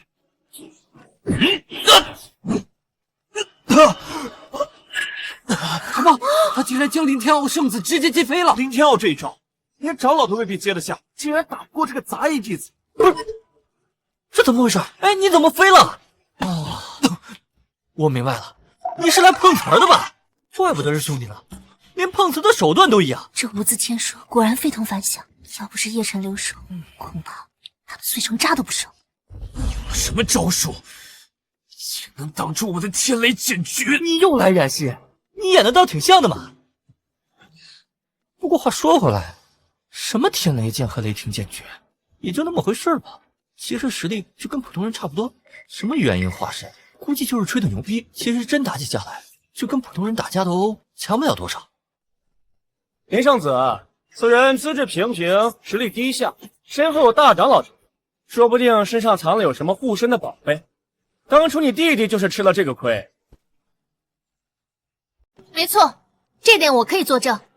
叶晨，我劝你还是尽早投降，给自己留一条活路。别的事情我可以投降退出，但是你们的事情绝对不行。好，你有种。那既然林圣子找你决斗，你应该把大长老送你的宝贝收起来，和他1对1。首先，我跟大长老真的不熟；其次，我根本就没有什么宝贝。我要是有宝贝，我干嘛要藏起来，以卵击石被他杀死？那不是单纯傻叉吗？林天傲，亏你还是4大圣子之首，连这种垃圾都对付。就算他有所依仗又如何？真是丢我们圣子的脸啊！另外2大圣子陈玄风、宁无缺也来了。大长老恐怕给了他一件非比寻常的异物，我的天雷剑和雷霆剑诀都挡得住。他是仙气，你行你上，我破就我。不过今日若是我破了他的宝贝，这首席圣子的位置我拿定。你们是不是有病啊？啊！你们经过我同意了吗？我劝你们想清楚了再动手，别到时候破不了叶晨的法，反倒伤了自己。月离，若是我破了他的法宝，你做我道侣如何？陈玄风，你休要再胡搅蛮缠。胡搅蛮缠，真不知道这废物有什么好。今天我就让他见识真正的昆仑圣子之威。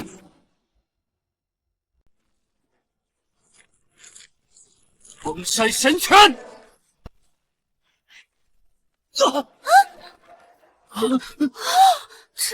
传说中陈玄风的体内有9节妖兽白虎血脉，天生神力，再加上这正派绝学封山神拳，更是威力无穷，怎么会破不了他的防呢？看来林圣子猜的没错，大长老还真有可能拿了一件仙器给叶晨防身。仙器，哼，一个区练气期的修士，就算能够催动仙器，也催动不了几次。小孩舞大锤罢了。说白了呀，还是你林天傲和陈玄风太过废物。若是让我来，别管什么神器仙器，弹指可破。你师父神风真人竟然把他的半仙器山河扇送给了你，怪不得你如此嚣张。这山河扇威力确实强大，以我元婴后期的修为，我足以将这半仙器发挥全部功效。而你不过区练气期的修士，就算手握仙器，也绝不足以抵挡我。月离，若是你同意和我在一起，这一战我可以饶了这小子，如何？不是，你们没完没了了是吧？饶了他，谁饶谁都不一定呢。宁无缺，你无不无聊，我劝你最好别动手。不可能！既然你不同意和我在一起，我非灭了这小子不可。山河扇，动山河！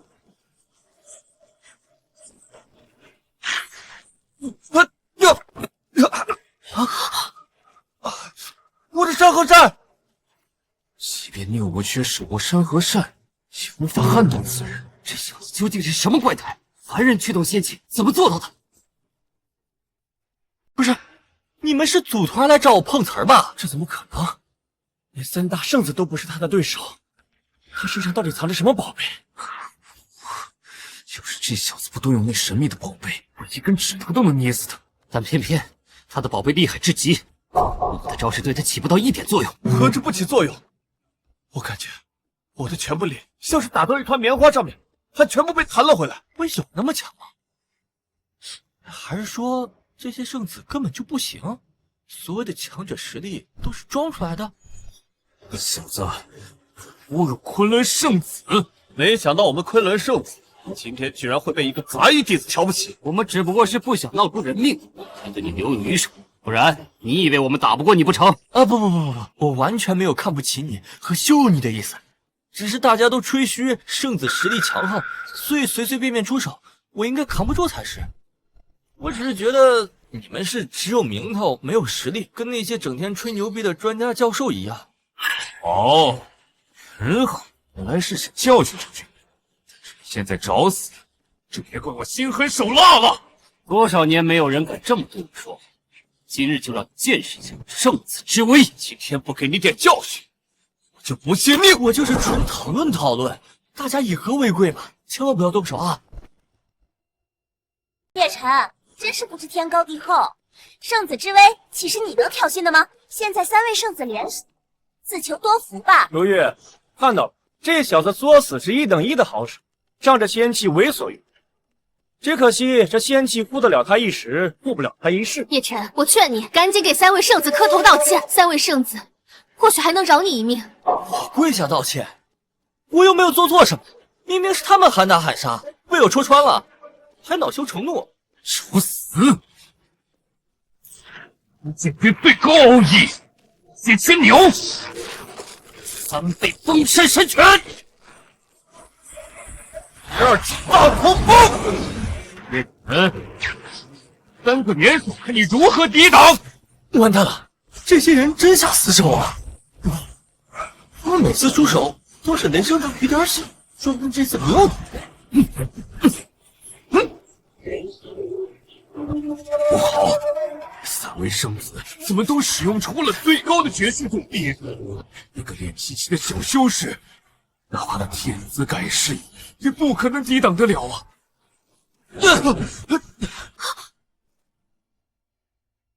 一阵出手，竟然连我都挡不住。掌门竟然说他平平无奇，要是在刻意隐瞒。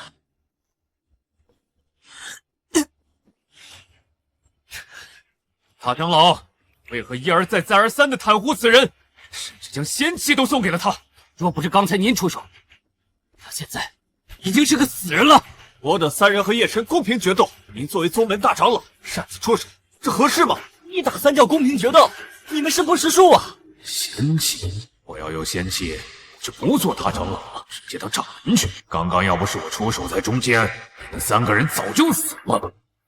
大一弟子不参加大比，你们不得向叶晨挑战。多谢大长老解围，虽然他们几个菜的一逼，但我也确实不喜欢苍蝇。杂碎，你敢说我是苍蝇？够了，叶晨，你先下去吧。多谢大长老。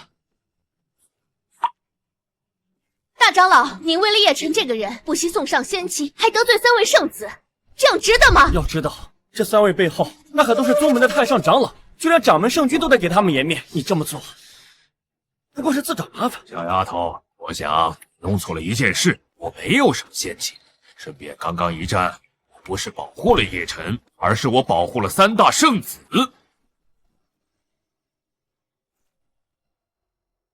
该死！要不是大长老帮他，就凭他一个练奇迹的废物，怎么可能击败我们3人？我不服！今日之事要传出去，说我们堂堂圣子竟然被一个杂役弟子踩在脚下，传出去，颜面何存？陈圣子，您不必如此。今日之事传出去，大家都只会说这个叶晨是受大长老庇护，依旧改变不了他是个废物的事实。不错，这废物大长老保得了他一时，保不了他一世。这叶晨迟早要为自己的行为付出代价。难不成真如传闻中所言，这叶晨是大长老去凡间风流留下的私生子？是又如何？千万不要让叶晨落在我的手上，否则我让他生不如死。可如今错过了宗门大比，再想对付他就难了。公主，这叶晨真是狗运齐天，又让他躲过一劫。这次要不是大长老暗中保护，3位圣子定能联手让他挫骨扬灰。运气再好也有用完的时候，只有自身强大才是最终的倚仗。他下场一定会很惨。公主说的是。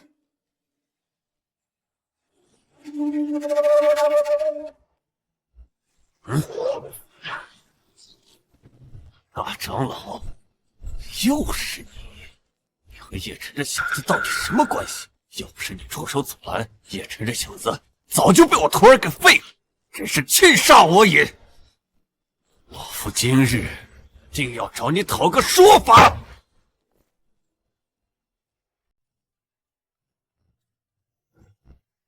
叶晨啊，找老夫何事？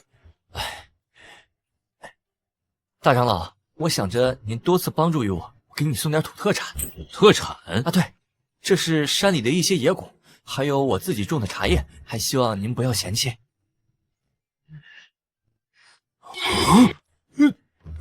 这还不算好东西，真不愧是太尔真人的弟子，底蕴深厚啊！不嫌弃，不嫌弃，您不嫌弃就好。哎，对了，我还有自己炼制的一些丹药。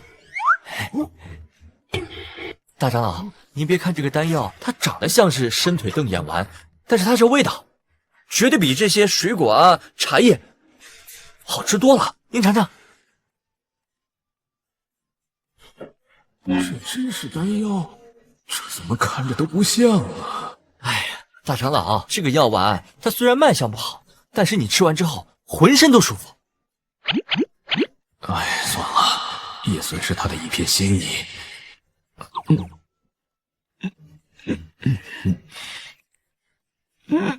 味道还挺不错呀！我就说嘛，这个丹药虽然长得不好看，但是味道还是很好。这是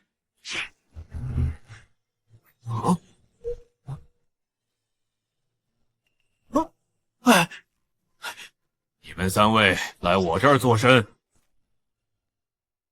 大长老，何须明知故问？我们3位的徒弟与叶晨一战，却被你出手阻拦，导致他们气血逆流，身受内伤。今日你要是不给我们3个一个说法，别怪我剑下无情。不错，这叶晨到底与你何等关系，值得你如此保护他？我想只是弄错了一件事情，我没有保护叶晨，而是保护了3位圣子。大长老还真是会为我圆场子呀！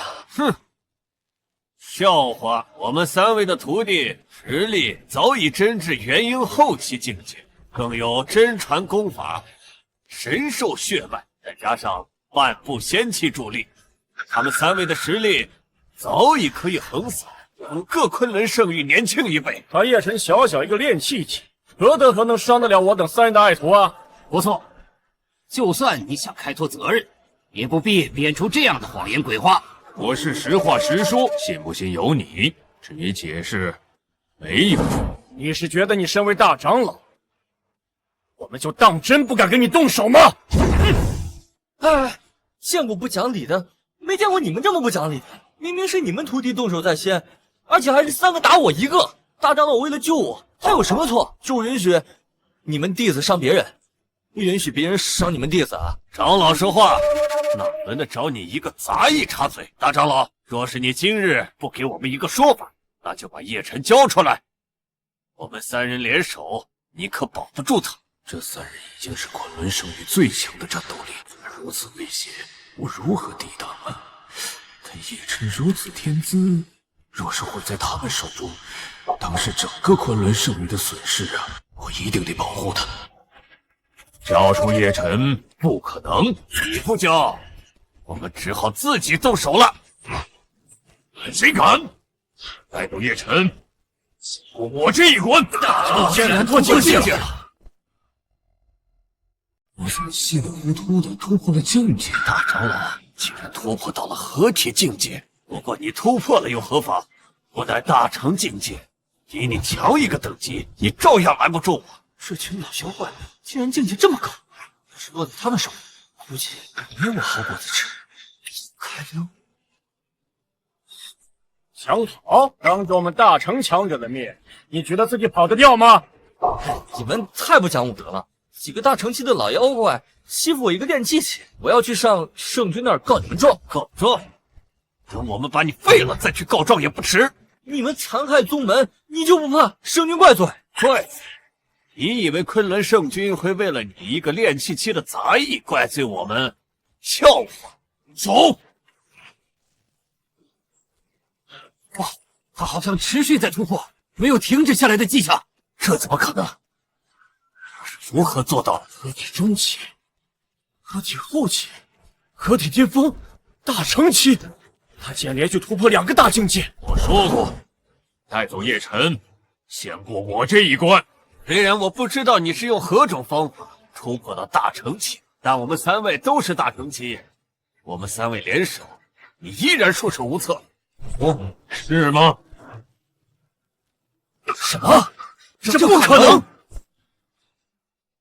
该死，他还在突破，连续突破3个大境界，玄灵大陆有史以来几乎没人能做到。他到底是用什么方法办到的？有一种可能，就是他服用了玄天灵丹。玄天灵丹本就是仙界的灵丹，而修真界无人可以炼制。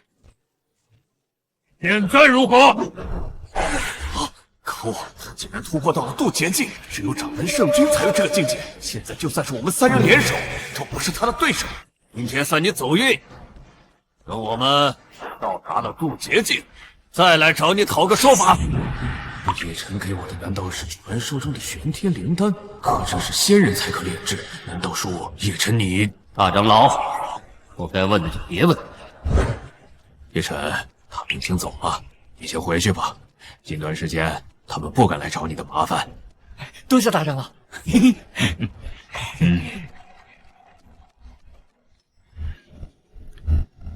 圣君，这叶晨到底是谁呀？我说了，不要猜，也不要问，不管他是什么身份，都不能声张。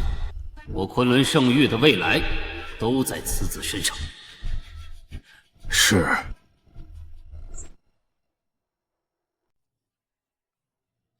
叶晨啊，这3个月以来，感觉还适应吗？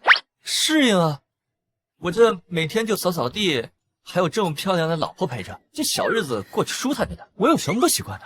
圣女师姐，烈火圣域的人来了，说是要和我们昆仑圣域的人切磋比试呢。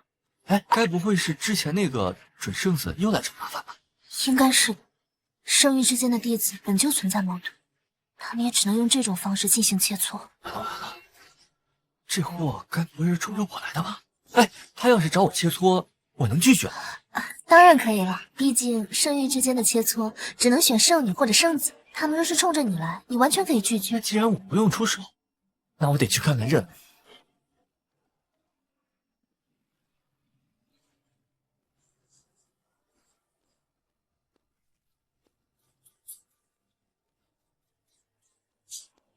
昆仑圣君，此次前来挑战，若你的弟子输了，我要的可不只是你第一宗门的名头，还要你昆仑圣域的灵脉。到时不知你舍得不舍得呀？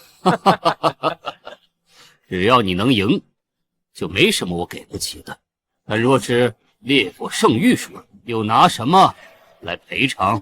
如果我输了，我烈火圣域从此以后是你昆仑圣域的附庸。好，一言为定。一言为定。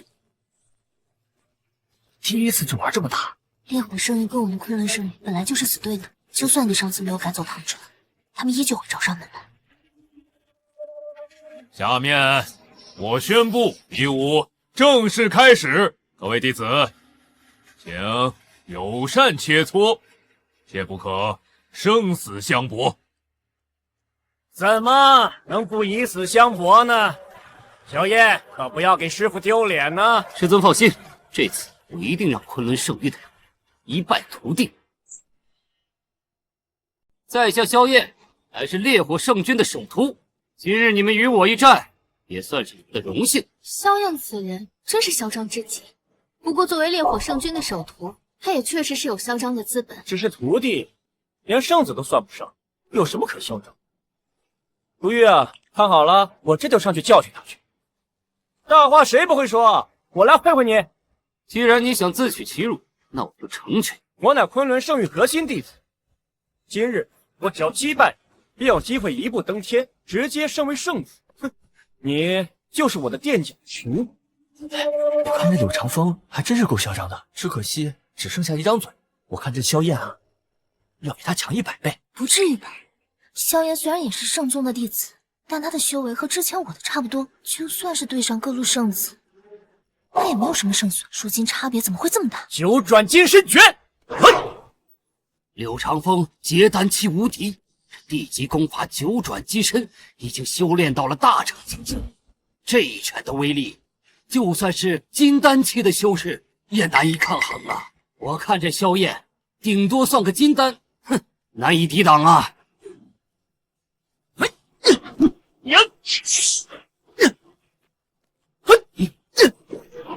就这，你没吃饭吗？他到底是什么怪物？我已经使出了全力，但是却丝毫不能撼动他。换到平时，就算是4大圣子也不能如此。实力太弱，没意思。大天造化掌！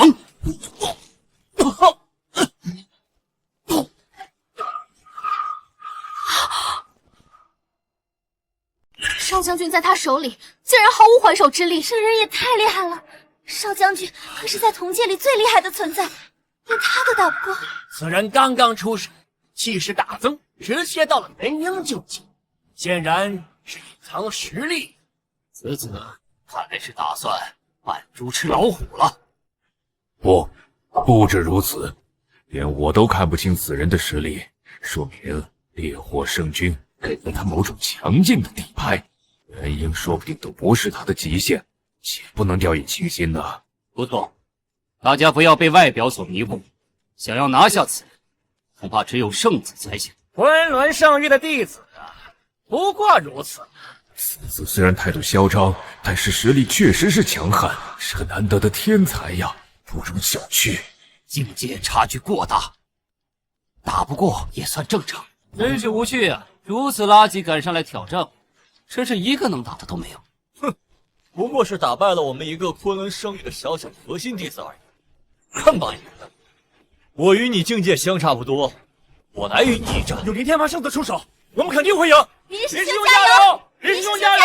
我徒儿这些日子的修炼，已经将万剑诀的第3重修炼至巅峰境界，对付一个元婴小辈，根本不在话下。不过是强一点的蝼蚁吧。也好，就拿你练练手，希望你能多撑几撑。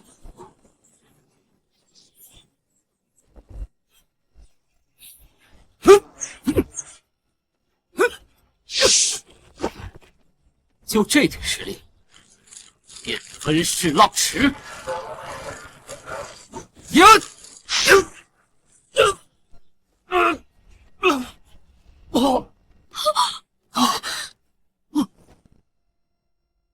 哎呀，这人怎么这么强啊？他是主角吧？人家的火怎么能毁天灭地？我的火怎么就只能点烟呢？哎，我跟你说，这些圣子平时牛皮吹上天，打架软脚虾，输了一点也不奇怪。这怎么可能？我的火儿竟然败了！此子到底是什么妖孽？这萧燕天资绝世，实力强劲，就算是柳长风和林天凡联手，不一定能战胜他。昆仑圣君，昆仑圣域的弟子真是不堪一击。我这好徒儿连一半的实力还没有用，你的圣子们都已经趴窝了。难道昆仑圣域都是一群废物吗？啊！你呀，也就比刚才那个蝼蚁强壮一点，也不知道谁给你自信，敢与我叫嚣！我跟你拼了！我解决！雕虫小技，竟班门弄斧，燕分饰浪池。我的好徒儿！天凡，比武讲究点到为止，你竟妄图害人性命！这可不怪我，要怪就怪他实力太弱，我还没发育，他就倒下。我也想放过他，可实力不允许。师尊，哥，我给你们丢人了，别说话，下去疗伤。师尊，让我上吧，我要让他为今天的狂妄付出代价。去吧，记得下手轻点。是，师尊。哎，月里，这个人有点强啊，你能打得过吗？你可千万别逞强。你放心，自从上次喝了云雾山茶，我的修为已经突飞猛进，对付这种人还不成问题。哎，月里，你要是打不过，就赶紧下来，千万别伤到自己。楚少女，早就听闻你长得倾国倾城，美若天仙，今日一见，果然英姿卓绝，怪不得我师弟唐川对你念念不忘。不过我劝你还是下去，要不然你这么漂亮的脸蛋被我打花之后，可就配不上我师弟了。你师弟，他还不配？你说唐川他不配，难道你身后这群土鸡瓦狗就配吗？哎，我听说你好像跟一位杂役弟子定下了婚约，简直是故意侮辱我烈武圣域。今日我就让你知道侮辱我圣域的代价。废话少说，快出手！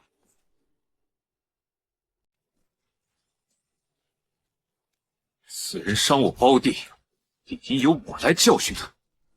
你先退下去。哎，月里，你赶紧下来！好不容易林家人能出手，你就别跟这帮莽夫把生打死。烈火圣域的宵小之辈，竟敢来我昆仑圣域撒野！今日我便要教训教训你。我劝你先备好还魂丹，免得到时候扛不住我的攻势，神魂俱灭。口舌功夫倒是厉害，我就怕你跟之前那废物一样不堪一击。还魂丹你自己留着用。今日不把你踩在脚下，就不配做昆仑圣子。接招吧，进来！桀骜的雷霆剑诀竟然再度突破到了巅峰大圆满的境界，完全不输化身修士。有他在，萧燕是输定了。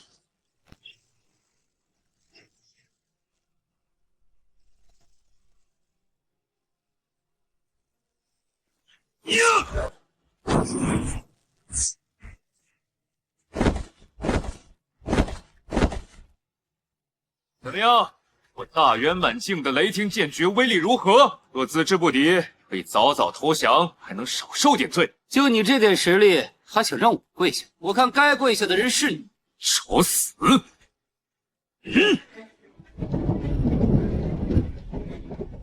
给我回家！此等雷电之力，就算是我也不敢轻易与之交手啊！这萧燕嚣张一时，这回死定了。圣子厉害，李条圣子要赢了，不愧是我们4大圣子之首。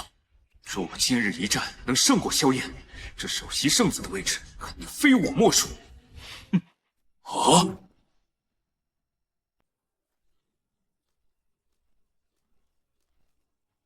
怎么可能？我刚才不过是在逗你玩罢了，你该不会真以为是我的对手吧？不过像你这样有实力的对手，才有资格被我玩。元婴竟然还不是此子的极限。没错，他自身的修为已经达到化神，4大圣子之中无人能敌。看在你让我玩的这么尽兴的份上，我就让你尝试尝试我的新招式——六焰游身尺。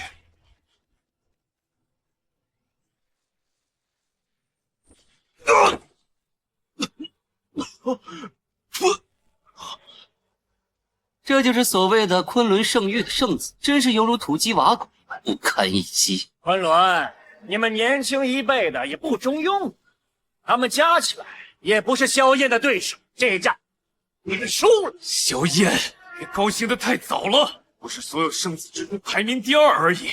你击败了我，也不可能击败我们的首席圣子。可是能让混沌杯激发9色神光的天之骄子，输给烈火圣域的锅我可不能背。叶晨，你不牛逼吗？就让你来对付萧燕这个妖孽。如果输了，就是你的责任了。什么？混沌杯被激发出了9种神光，就算当年昆仑的祖师爷，也只激发了5种神光。昆仑圣域竟出了这样的人才！你们昆仑圣域还有首席圣子，站出来与我一战，看你够不够被我揍的。就是叶晨，此子实力可不是你能想象的。想当初我们圣域3位圣子联手，都未曾伤他分毫。我？没错，说的就是你！赶紧上去，为我们昆仑圣域赢下所有！我靠，坑爹啊！这么一个妖孽天才，你们都打不过，让我去打，这不是把我往火坑里推吗？师兄，就是他！那天这小子不知道用了什么法器，偷袭我跟师尊，导致师尊受伤。今天你在，一定要给他点教训。这位就是我们昆仑圣域与世无双的首席圣子叶晨，他对付你只需要动动手指，就能把你碾成渣渣。哎，你吹牛逼能不能别带上我呀？你们这些废物还真是把他吹上天了，有什么了不起的？若是他今天在我手上过不了一招，你们昆仑圣域就输了。你别听他们说瞎话，能不得真？我哪有本事跟你打？而且我也代表不了昆仑圣域啊！哦，我可没有瞎说。当日我跟陈圣子还有宁圣子3人联手，都未曾伤过你一分汗毛。陈圣子、宁圣子，我说的可对啊？啊，对，叶晨实力我等望尘莫及，不是对手啊。当日圣域诸位长老也在，他们也可以作证。叶晨，既然我们现在对付不了你，就借此人之手将你除掉，还能完美甩锅。你小子就等着死吧！这下叶晨可完蛋了，这可是圣域之间弟子的切磋，怕是再也没有人能够保他。运气再好，终究也是要用完的。这下他可能是在劫难逃了。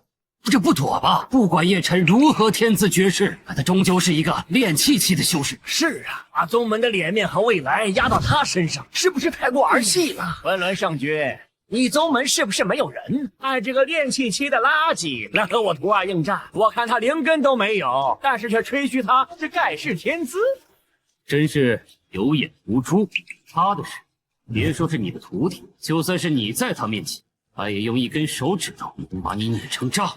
师尊，他们昆仑圣域的人实力不行，吹牛逼的本事倒是不轻，是不是盖世天资？我这就试试他的深浅。你千万别听他们胡说八道啊！我就是一个杂役弟子，哪有什么盖世天资啊？你是不是盖世天资，我一试便知。就算你不是天之骄子，今天你也跑不了。我可事先说好，如果待会儿我没有控制好力度，把你打得神形俱灭，那就别怪我无情。对，我能认输吗？还没打就认输，真是丢人现眼。看来你们昆仑圣域都是怂包。丢人总比丢命要强吧？明知道打不过还要以卵击石，那不是傻叉吗？但是我输了，并不代表昆仑圣域输了，因为我根本就代表不了昆仑圣域啊！哎，叶晨，圣域的脸都被你丢尽了，你知不知道？只要站上了擂台，就要一直战斗，直到一方认输为止，根本没有投降这一说。你站在这个擂台上，你代表的就是我圣域。不错，你要是怯战投降，按照宗门的规矩，也得以此论处。打也是死，不打也是死，你选个死法吧。这下完蛋了，横竖都是个死啊！废话少说，你打也得打，不打也得打。这他妈的又要干什么？年轻人嘛，干嘛非要打打杀杀的？以和为贵不好吗？既然是切磋，那不一定非得打呀。切磋切磋，琴棋书画也是可以的嘛。玄灵大陆以武为尊，你竟然这些假把式！看我今天不把你10万段！我靠，你不讲道理啊！拳头硬就是道理。算了算了，就算是死，也要死的有尊严。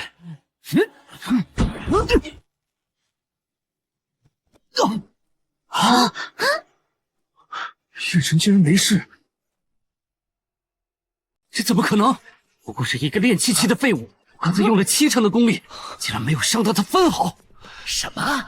他刚刚点燃的竟然是异火榜排名第2的虚无吞炎，这种火焰怎么会被一个练气期的修士给收服？就算是我，也不敢贸然吸收此火呀。不仅如此，他修炼的功法似乎是失传了万年之久的神级功法焚诀。这家伙不是很强吗？怎么被我给逼退了？看来你比之前的废物要强一点，不过这样才有意思，不然也太无趣了。刚好我让你看看我刚修炼大成的天阶功法。什么？此子竟然能将天阶功法修炼至大成？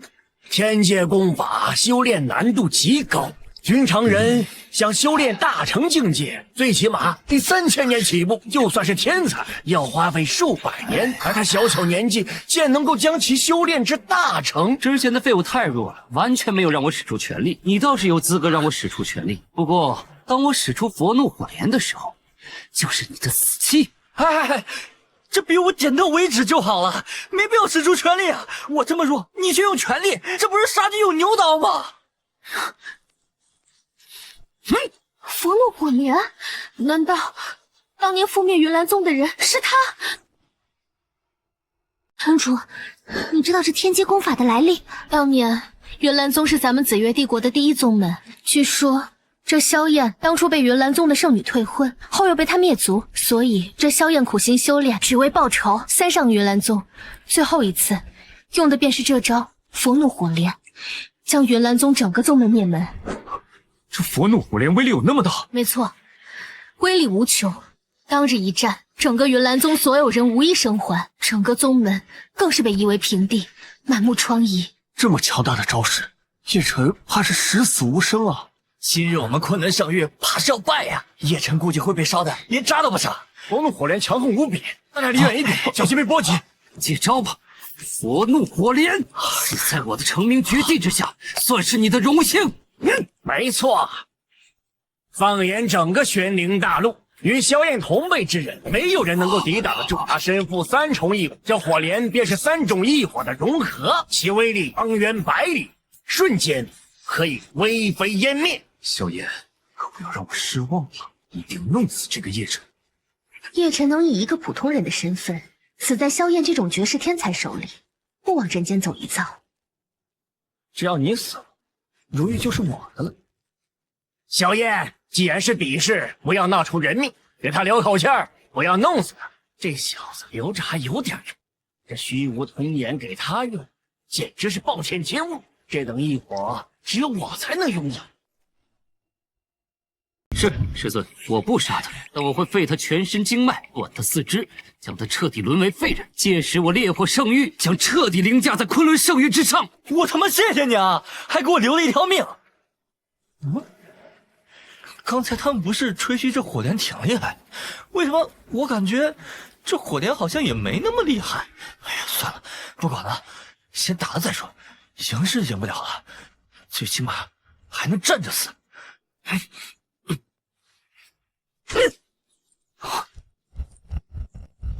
竟然主动接我的佛怒火莲，简直是找死！完了完了完了！叶晨这小子这回怕是必死无疑了。可惜呀，再厉害的天才，那碰上绝世天才也白搭。叶晨，没了大长老的扶持，你只有死路一条。这好像也没那么夸张吧？哎，你刚才那一下是给我挠痒痒吗？这不可能！你怎么可能毫发无伤？这么强烈的招数，他应该灰飞烟灭了才对啊！什么？萧燕全力一击，就算是化神修士，也得被烧掉一层皮。这小子身上肯定还揣着防护仙气。原来如此，你竟敢辱我！不过老子也有仙气。玄仲齿，乃我烈火圣域重宝，上古仙器。别说他怀揣1件仙器，就算10件8件，也得被烧得灰飞烟灭。不是吧？你还来？这什么情况？这一点威力也没有啊！这玩意儿也叫仙器？什么？这不可能！你究竟是什么怪物？我手持仙器的最强一击，竟然被你空手接白刃！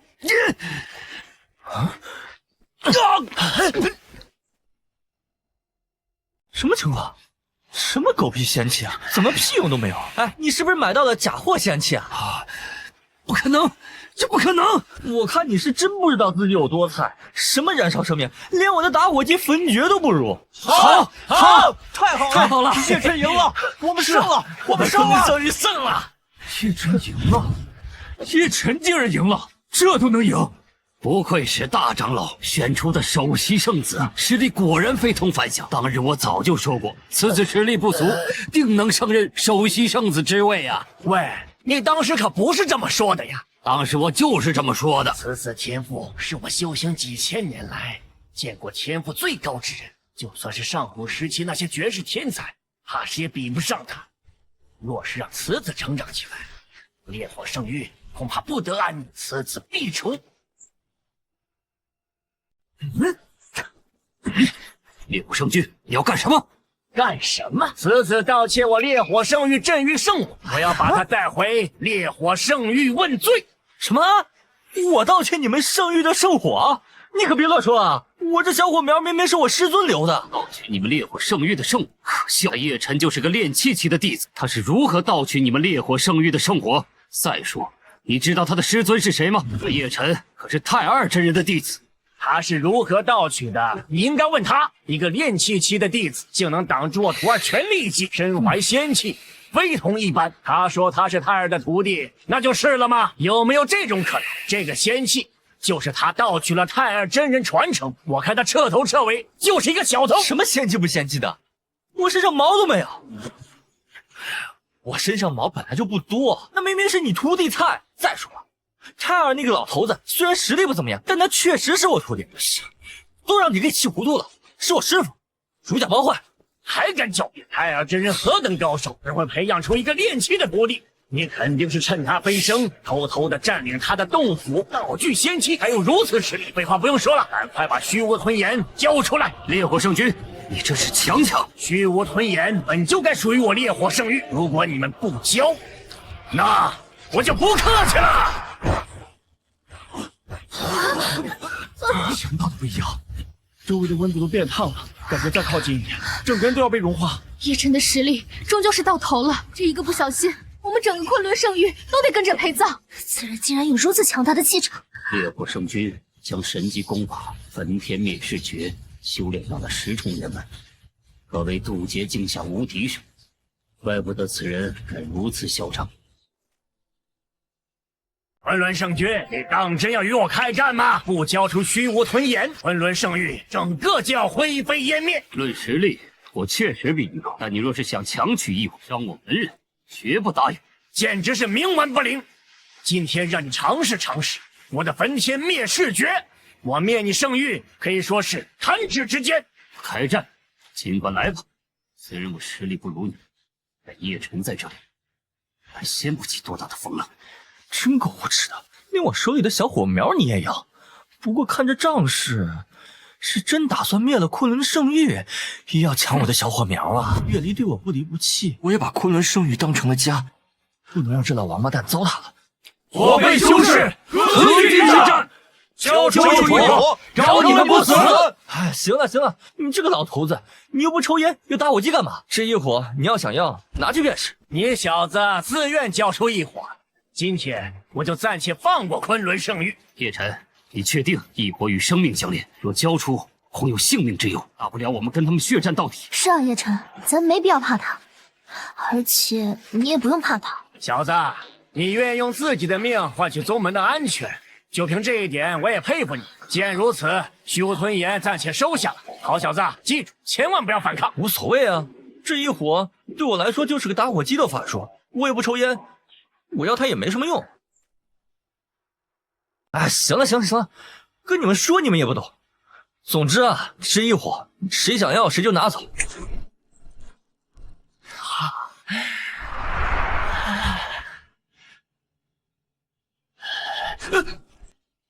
不愧是异火榜排名第2的异火，威力如此大，连我都会受伤。怎么回事？在他完全自愿的情况下，虚无吞炎竟然无动于衷。怎么一点动静都没有啊？哎，那个，你行不行啊？你竟敢质疑老夫不行！我今天就不信这个邪了！这虚无吞炎马上就是我的了！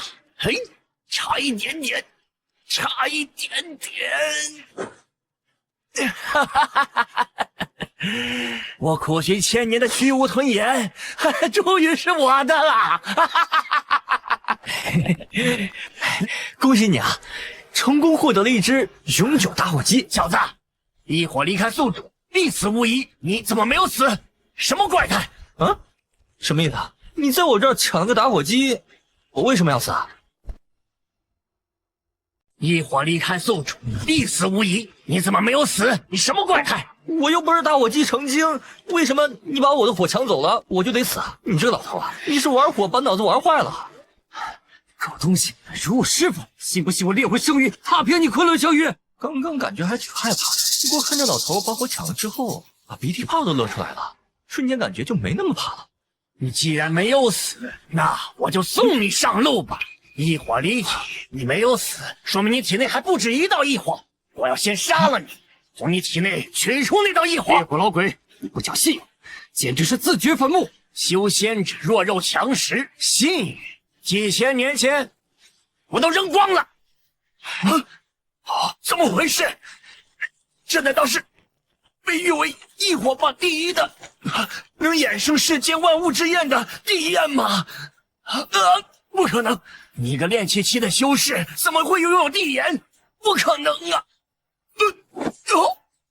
我的几种异火都被地焰所吞噬了，我的丹田，我的经络，我的气海。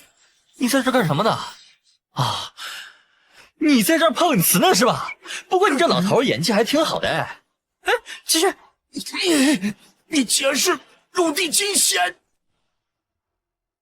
怪不得昆仑圣君会对我那样说话。此人乃再世仙人，他刚刚所做的一切不过是在戏耍我呀！你这个老头是不是脑溢血啊你？哎，你们谁过来看他呀？这是他自己弄的，跟我可没关系。跟你说过，吸烟有害健康。你看你没事抢什么打火机啊？一切都完了，我早就该想到了。这个世界上怎么会有人以炼气期的修为就能炼化异火榜排名第2的虚无吞炎？更是因炼气期修为战胜我的得意弟子，这竟然是隐藏了修为，好一出扮猪吃老虎！师傅，这老头玩什么行为艺术？怎么一转眼人都不见了？哎，不是，哎，人呢？你都多大年纪了，还搁这玩躲猫猫呢？你幼不幼稚啊？丢不丢人？快给我出来！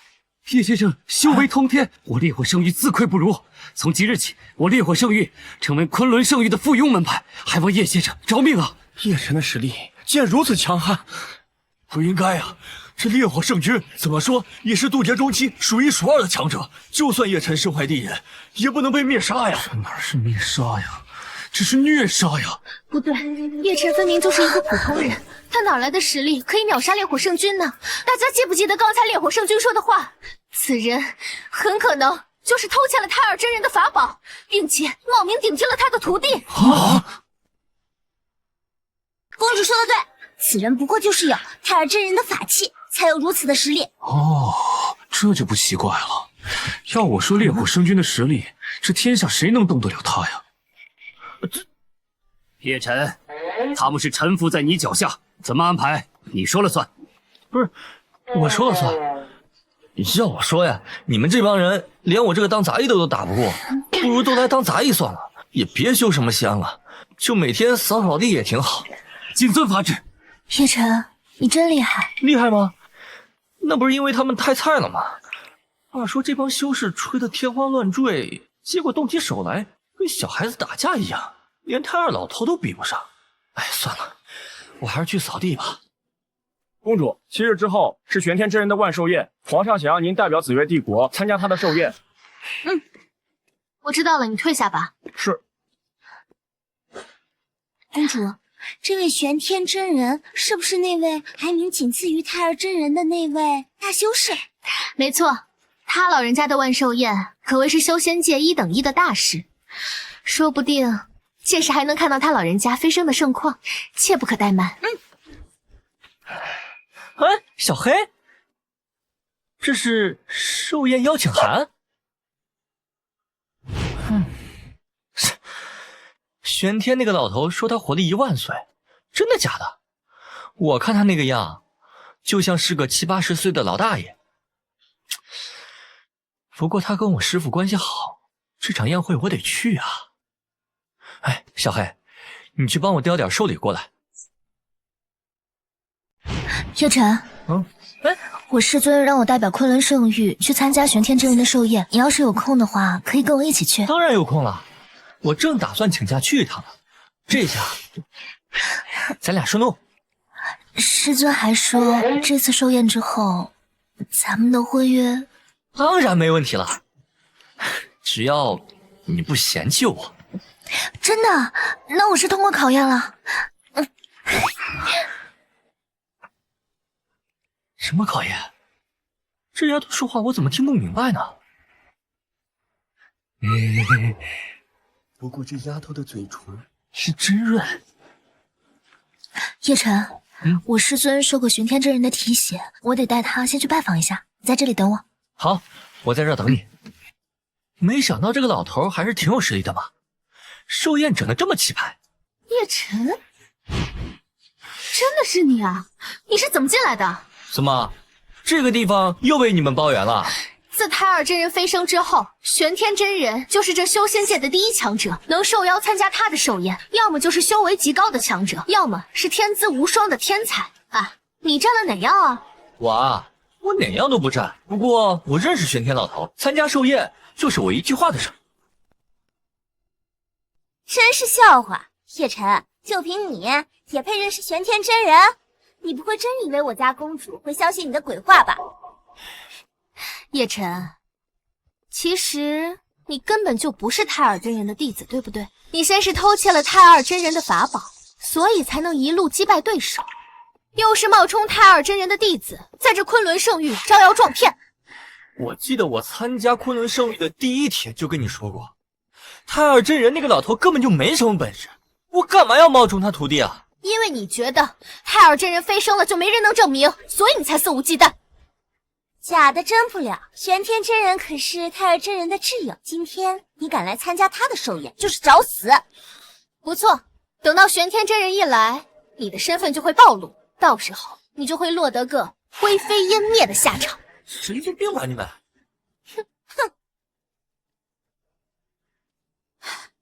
叶晨啊叶晨，你再怎么嘴硬也没有用，你永远都无法追赶上我的脚步。今天就是你真面目被揭穿的日子。如今我已突破化神后期，堪称修仙界年轻一辈第1人。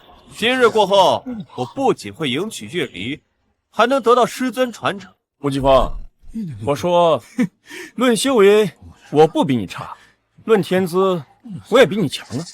那这师尊传承，舍我其谁啊？月离我更是当仁不让。就凭你，也配和我争？等师尊前来，看看他到底让谁继承道统。哼，好，可以啊，那就等他老人家看看，选你还是选我。如果是我继承了道统，这月里也是我的，怎么样？哎，大友，让一下。你不可能比得过我，这个赌注随便你开。这老头竟然让我坐这儿，这不是主席位吗？这老头真客气。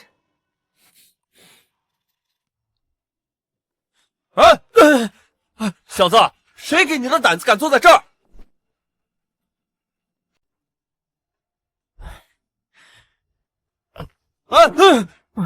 小子，谁给你的胆子敢坐在这儿？这不能坐吗？这么多空位，我随便坐嘛。真是个愣头青！你这个位置，我和吴奇峰都没资格坐，你倒是一屁股坐在这儿了，真是好大的胆子！随便坐？你以为这是你家吗？还随便坐？这一步，只有各大宗门宗主以及圣域圣君才有资格落座。你说你为什么不能坐？对不起啊，我还真不知道这事儿，我以为随便坐呢。请柬不就是让我坐这儿吗？你把这当哪儿啊？你想坐就坐，想走就走。区一个炼气期的杂碎，到宴会厅打杂的资格都没有，你这怎么混进来？哼，我早说过，这叶晨到这里来，最终的下场就只有丢人现眼。他做什么不好，非要坐在第一排，真是找死。这天玄宗是超越四大圣域的顶级宗门，论实力，四大圣域加一起都比不过。他做出这样的愚蠢事，居然还只是被赶出去，当真是运气好。这运气确实好，若是等玄天真人来了，戳穿此人真面目，恐怕就不是扔出去，而是直接灰飞烟灭了。来人，将这个不知死活的东西扔出去！等等，这就是你们的待客之道吗？客，区一个蝼蚁，也配做客我师尊的万寿宴？若不是我们不屑于灭杀你这种炼气期的小子，此刻你已经死过了。我怎么就不是客了呀？啊，我有请帖。我怎么就不是客了呀？啊，我有请帖。叶晨啊叶晨，你知道自己的话有多可笑吗？这寿宴请帖能拿到的，都是修仙界最顶层的存在。我紫月帝国已是人间巅峰，拿到的尚且是这种最低级的青铜请帖。我代替父皇出席，也只能坐在边边角角。至于中间的桌位，都是修仙者数一数二才能坐的，非化神不能入席。啊，这他们说的没错，就连化神修士都只能坐在边上。至于这内桌，更是只有强者才能入席。而且你坐的这一排啊，只有宗门强者和渡劫修士才有资格。刚刚你这一品，不仅污染座位，还侮辱了在座的所有修士。可是我有请帖，请帖就是让我坐这儿的。不知死活还敢狡辩！蝼蚁一般的下等修士，你若是有请帖，我直接将这张桌子给吃了。啊，这可是你说的啊！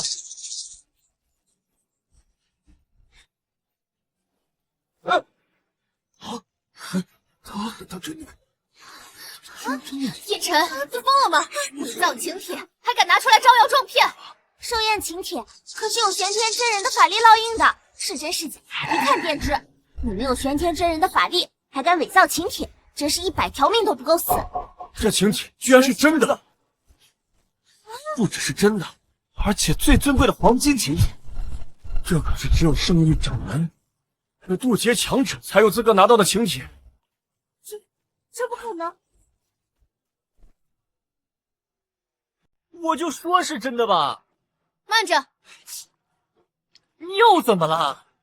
我知道了，此人是跟着月离圣女一起来的，他这个请帖一定是圣女的。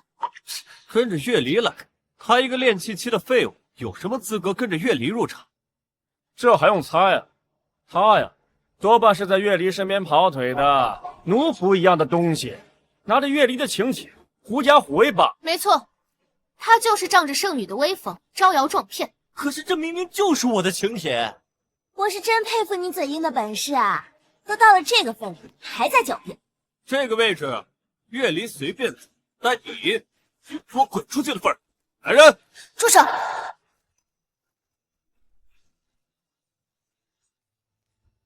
她就是昆仑圣域的圣女吗？没想到今天能看到她的绝代仙姿。传闻中楚月离风姿卓越，沉鱼落雁，颜色绝世。平日里要是能一睹她的容颜，比登天还难。没想到有生之年，竟然能一睹她的真容，真是百闻不如一见。这楚圣女真是倾国倾城，艳压群芳啊！怪不得修仙界的天才巨业都为之疯狂。月离，许久不见了，还是仙姿卓越越发让人心动。这个臭胆敢假借你的名义胡作非为，看我替你除掉他！哎，吴疾风，你也就会说点那没有用的恭维的屁话。月里可是修仙界第一美人，还用得着你夸？还有，今天师尊安排我来管理宴会的秩序，要赶也是由我去赶。住手！叶晨是我的未婚夫，不是什么臭虫混账，你们两个都给我滚开！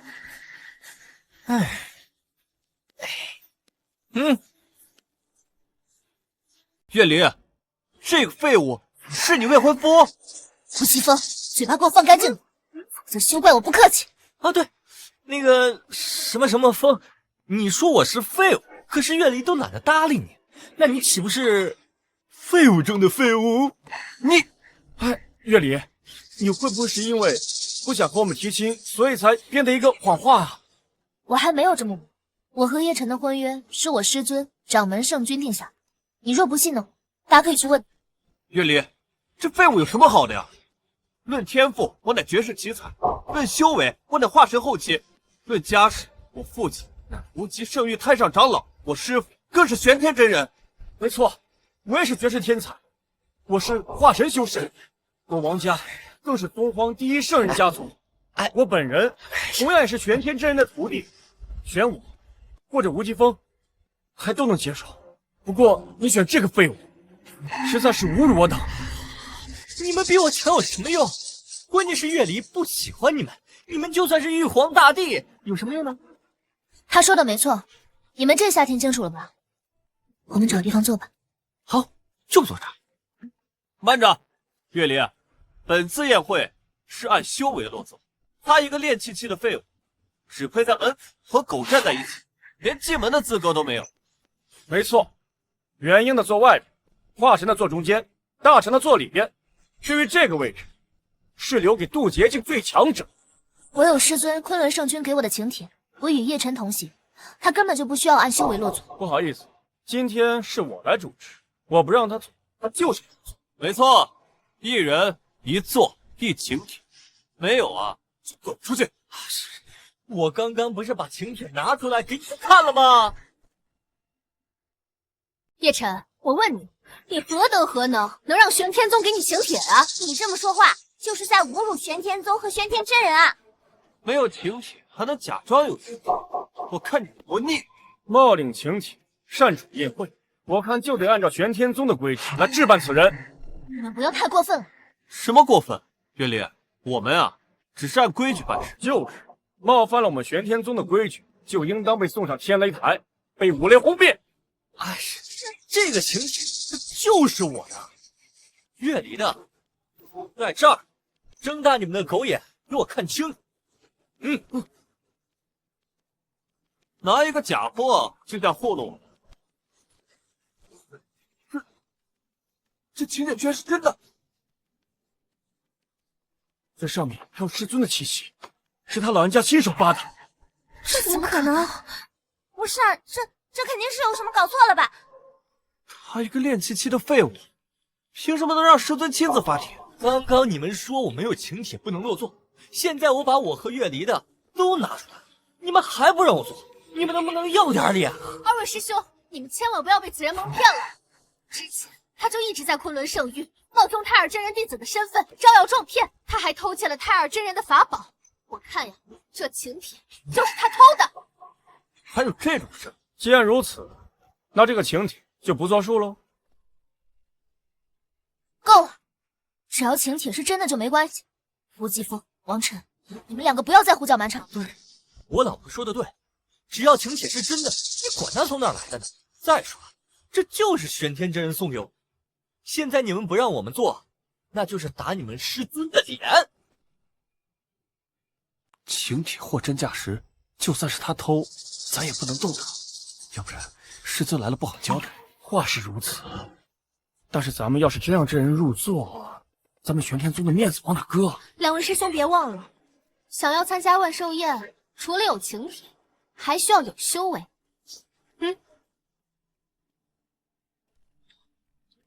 颜如玉，你到底是不是昆仑圣域的人？怎么处处跟叶晨作对？圣女冥界，我家公主当然是圣女的人。但是他实在不屑与废柴为伍。您不能仗着自己是圣女就乱扣帽子吧？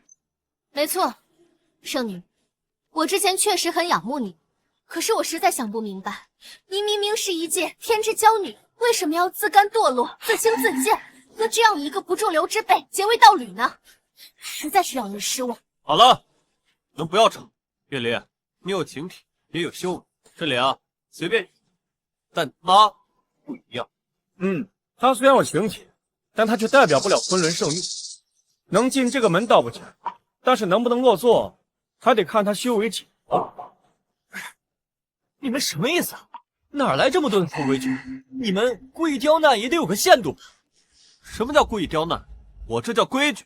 小子，难道你就只会靠女人吗？你要真想落座，那就得靠自己。哎，看到那个修为测试台了没？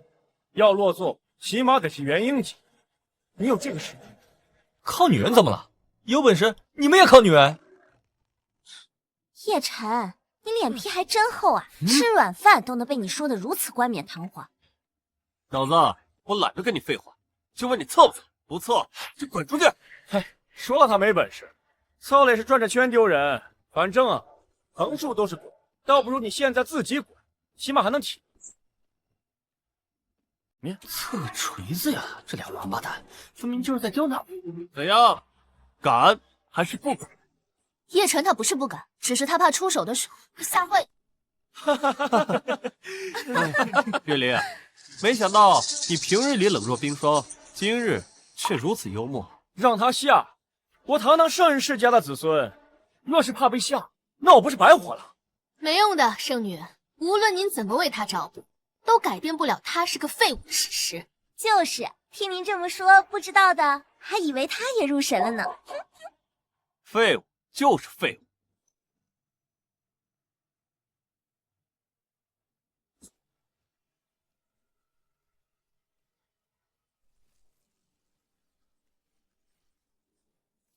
不愧是无极宗首席圣子啊！年纪轻轻便已是化神境界，这天资堪称至高无上。圣女可真是糊涂啊！放着无极风这等天才不选，去选一个练气期的人。无论是无极风还是王晨，都要比那个废物强不止100倍。主圣这何止是糊涂，简直是瞎了眼。叶晨看到了，这种差别是你这辈子都无法逾越的鸿沟。以你的资质，确实没必要测试，别给昆仑圣域和月离丢人了。现在你赶紧滚出去，才是你的正解。滚出去！测就去。男人可以不行，但绝对不能妥协。我练气，骄傲。哎，对了，我可提醒你，如果你的修为没有达到筑基期，那么你就只能去门口和狗一种。我去，你这个王八蛋，能不能不要这么损？哼，这下完犊子了，这七夕怎么了？真的要我去门口和狗一块做吗？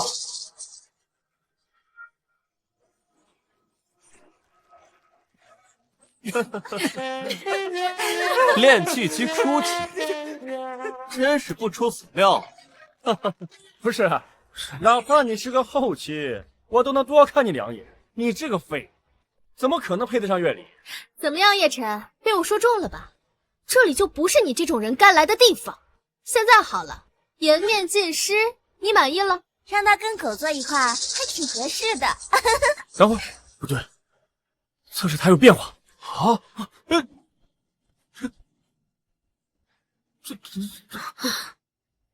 这什么情况？我什么时候成筑基期了？有变化，也依然是筑基期，筑基期依然只能跟灵兽做友。叶晨，我还真是小瞧你了呀，没想到你已经到筑基期了。不过你也到此为止了。还是不对，他的境界又变了。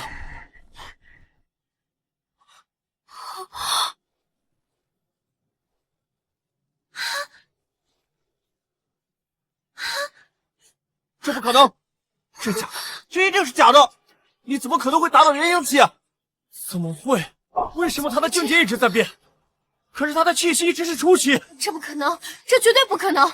叶晨这个人我再了解不过了，他的修为不可能到元婴期的。这测试台是不是坏了呀？他一个山野村夫，入门都没多久，就算他修炼再勤奋，天资再聪颖，也不可能跨越如此大的境界啊！这又变了，又变了！啊！居然达到了化神！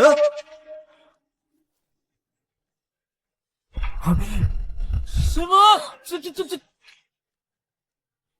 啊！渡劫期，这不是昆仑圣君才有的修为吗？没想到我这一不小心，居然这么牛逼了！这渡劫期，他怎么可能会是渡劫境界？这绝对是假的！除了4大圣域、10大宗门以及9大强者之外，我还从来没有听过有新的渡劫期强者啊！怪不得我们看他的炼气期一直是初期，原来他的实力已经达到了顶尖。返璞归真，我们能看出来才怪。我说过，别让叶晨测试，只怕他的实力会吓坏你。现在你们还有什么话要说？还在变，还在变！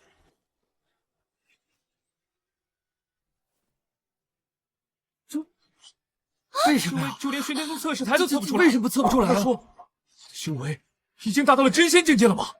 这世界怎么可能有这种仙人存在？就是有，也早已飞升仙境了呀！我的修为过高，无法测试，这什么情况？诸位，大家不要被此人给蒙骗了。依我看，应该是测试台出了问题。对，一定是测试台有问题，不然他怎么可能是仙人？没错，我早就发现，他连气海都没有，一个连气海都没有的废物，炼气都勉强，怎么可能是仙人强者？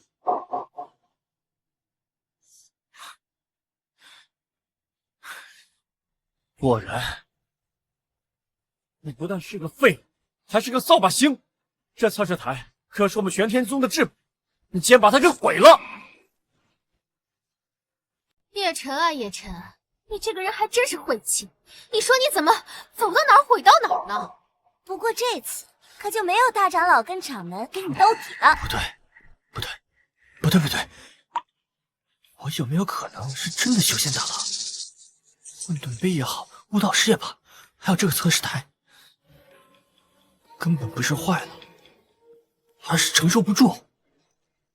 这是不打算演了吗？哈哈哈，小子，一个炼气期有个屁的实力让测试台承受不住？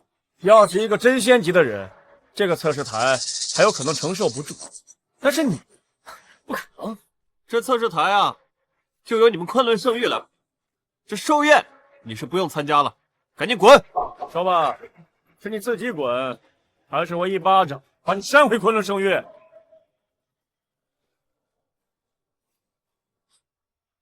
拜见玄天真人，唐代发生何事？何人在此吵吵闹闹？禀师尊，方才有人恶意损坏测试台，我这就替您清理此人。不错，就是这小子，触摸了一下测试台，就把测试台给弄报废了，罪不可恕。啊！测试台报废了，此物可是仙界流传下来的，若非真仙，何人能报废此物？就是这炼气期的废柴。叶晨，玄天真人亲临，还不赶紧认错？到时候谁都救不了你。不要为了那些所谓的面子，最后连自己的命都给丢了。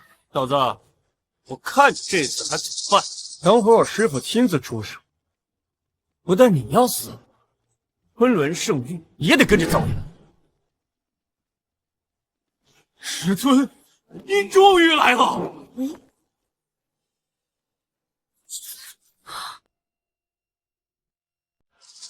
师尊，哎，起来！哎，怎么回事？玄天真人竟然叫这小子师尊，是我疯了，还是这个世界疯了？谁能告诉我发生了什么？这个玄天真人啊，竟然卑躬屈膝的叫一个炼气期的师尊！师尊，你应该不会是搞错了吧？他一个炼气废柴，怎么可能配您称呼他师尊呢？闭嘴！还不赶快跪下！我一起恭迎师尊！跪下！大拜见师尊。这什么情况？这可是天下第2强者啊，仅次于太二真人。论辈分，叶晨他是晚辈；论修为，叶晨根本比不上他。这到底是怎么回事啊？那个玄天老头，你是不是搞错了？我什么时候成你师尊了？师尊，您可真是贵人多忘事啊！当初若不是您，我怎么可能成为这天下第2的高手？当初您赠我渡劫丹药，更传我修炼之法，我才有如此的成就啊！那些丹药都是我炼制的废丹药，这怎么到你们这儿就成了渡劫丹呢？至于修行之法，不是广播体操吗？原来我这么牛逼啊！我能有如此修为，全拜您所赐。恩师二字，你当之无愧。这不可能啊！叶晨怎么有资格做玄天真人的师尊？我不相信。是啊，我一定是在做梦。是啊，师尊，应该不会闭关闭糊涂了吧？混账东西，你懂个屁啊！叶晨不仅是你的师尊，太二真人更是靠他才能渡劫飞升的。什么？什么鬼啊？500年前，我和太尔真人本来是一介普通修仙者，他寿元将尽，主机被毁，所以才找了个普通人，打算传承衣钵，就等寿元结束。所以那个人就是我？对，原本以为你只是一个普通人，没想到您天资过人，居然一日得道，当地成仙。我和太尔真人都得到了您的仙气滋养，细碎发毛，才有了今天的成就啊！我和他都是托您的福，沾了您的光啊！你这么说的我都不好意思了。原来我这么牛叉？你不知道自己这么牛啊？我不知道啊，这500年了，我一直以为太二那个老头就教给我一个打火机的法术。那可不是打火机的法术，那是超越神界的本诀呀！公主，被我一直嫌弃的山野小子，居然是修仙界的第1人。我也不相信他有如此实力，一定是玄天真人老糊涂了。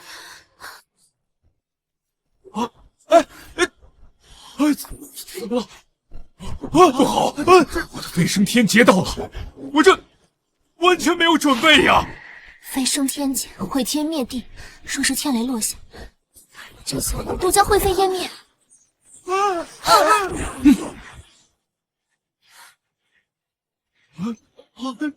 多谢师尊替我护道，驱散天劫，救我飞升在即，马上就要羽化登仙了。他居然可以驱散飞升雷劫，说不是已经到达了真仙修为？原来这叶晨早就堪比真仙，我和他相比，简直是蝼蚁中的蝼蚁啊！怪不得月灵会选他，原来我们才是跳梁小丑。叶晨，没想到你竟已经是仙人了。是啊，我一直以为我是个弱鸡，没想到我是修仙大佬啊！神尊又来了！我的真仙劫不是已经破了吗？这怎么还有雷云？莫非是金仙劫？金仙劫可是天上仙人更进一步的劫数，比真仙劫的威力强了100倍。人间怎么会出现这种劫数？一定是刚刚叶晨出事，上仙界会以为你实力太强，所以将雷劫进一步升级。完了，这已经不是我们人间能够承受得住的。有这么夸张？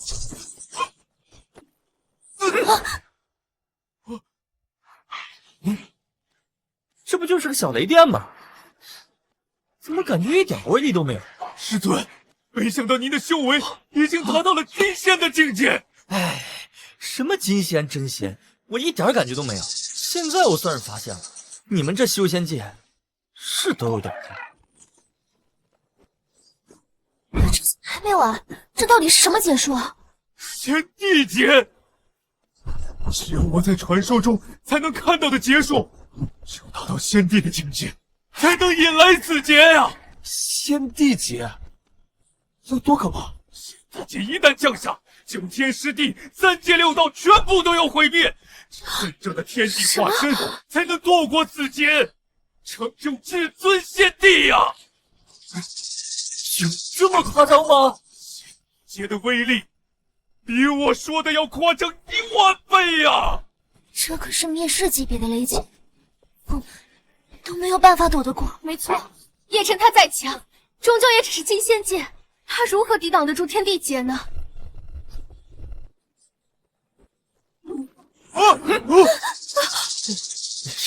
好想啊！你们确定这是先帝劫吗？我怎么感觉跟挠痒痒似的？师尊，没想到您连先帝劫都能接住，从此3界6道9天10地，您无敌了呀！先帝无敌，爽啊！